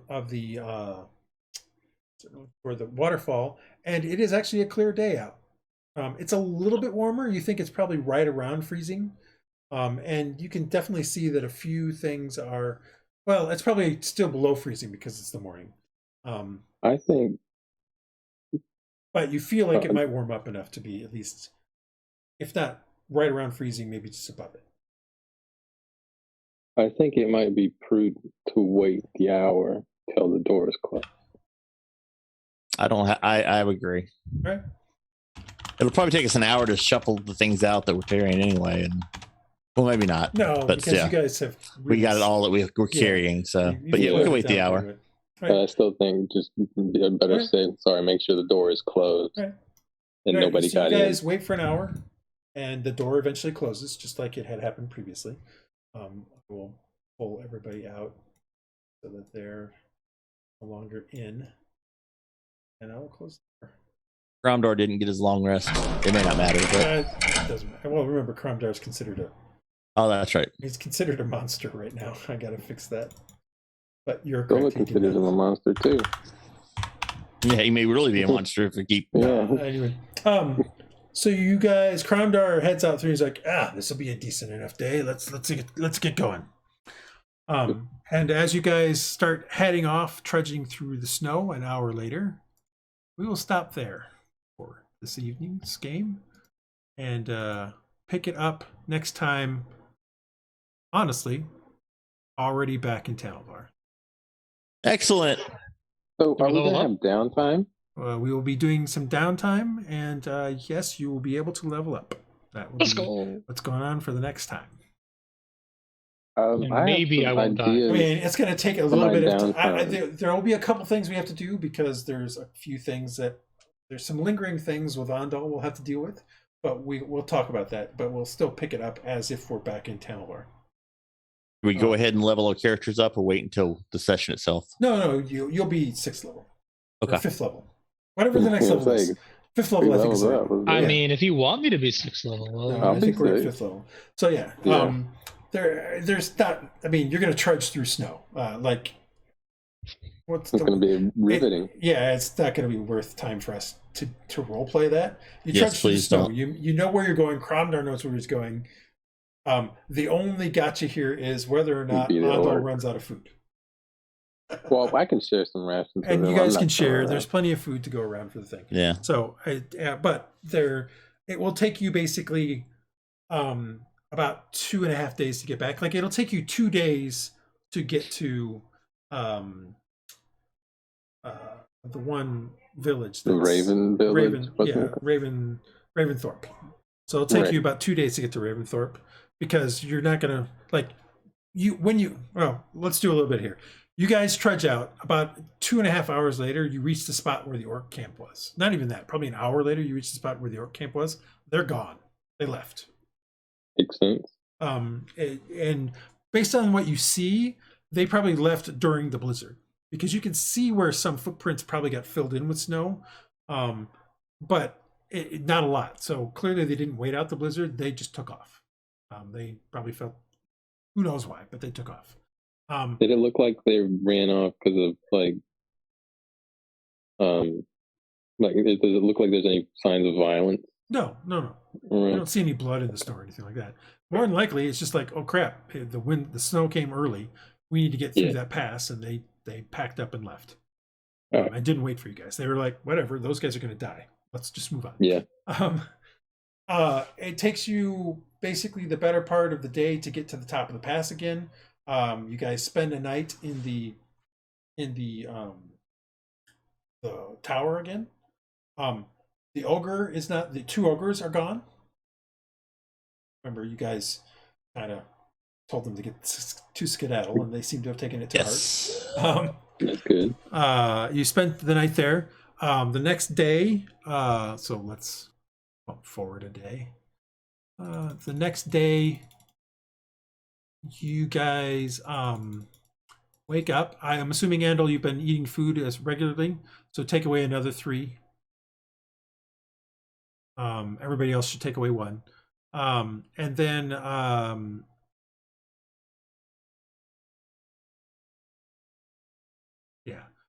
you then guys spend the next day traveling through the pass. You rappel back down the waterfall that's down there. It's a lot easier to head back down, although you gingerly rappel down the waterfall because it's there. The snow, while the further down you get towards the waterfall, the less snow there is. It's still slick, and by the time you get to the bottom of the waterfall, there's a light dusting of snow there, and the temperature has warmed up a bit enough that you can see that it's actually melting there. And it takes you the rest of that day to get to Ravensthorpe. So by the end of the 17th, you guys are actually at Ravensthorpe. Do another 3 rations and 1 for everybody else. But you're now at Ravensthorpe. So you guys spend the night at the inn. How many gold do I have to take off? Just 1. I don't remember that being too expensive. Yeah, I gotta do it because I pay. At that beginning, that next morning, Andal, give me a Constitution saving throw. Great.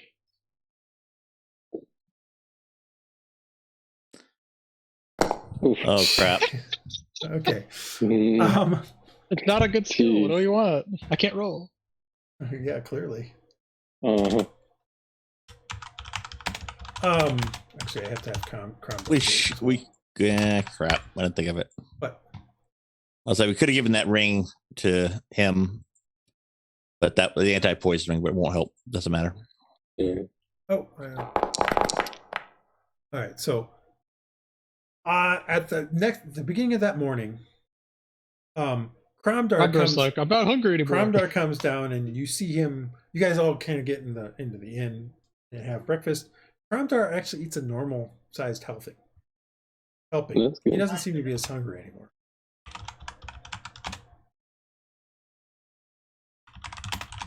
However, Andal also stops eating as much, but Artemis, since you've been watching him in the days, as he reaches over to pick something up in front of you, like a piece of bread or something, you notice that many of the veins on his arm are brown, and you also notice a patch of fungus on the top of his hand.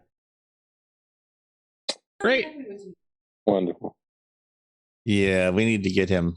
We need to get him to a cure disease. So that next day, you guys head towards Tanylvar, and we'll stop there. Because now we made it through the next thing. And that's where we'll end for today. You guys will be 5th level. Think about what you might do in downtime. We will think about that. We'll talk about that after we deal with Andal's affliction. And I'm assuming no one else is showing. No one else seems to be showing any problems. Like 2 other people had the possibility. They made their saving throws. Okay. And where's the heavy bolter? Which item category? Just under items. Go to my items. It's Under items, there is an Aether Heavy Bolter. It's not in the compendiums. No, it's just It's in the bar. kit. It's in the briefcase looking thing. Oh, okay. Yeah, it's a homebrew item, so it's just in there for this campaign for now. Got it. Thank you.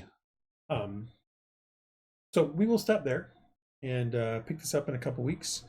I gotta sell a bunch like of stuff. I said, think about what you might want to do in downtime. Downtime here is going to be about 3 to 4 months while you're waiting for the snows to end and all that sort of stuff. So, you have lots of time to potentially do some things. We will go over, we'll do sort of a preamble before we do the downtime, which will be things like, hey, we've got this stuff. We want to try to go sell X here and Y there and stuff like that. That will present you with potentially money that you then would apply towards downtime.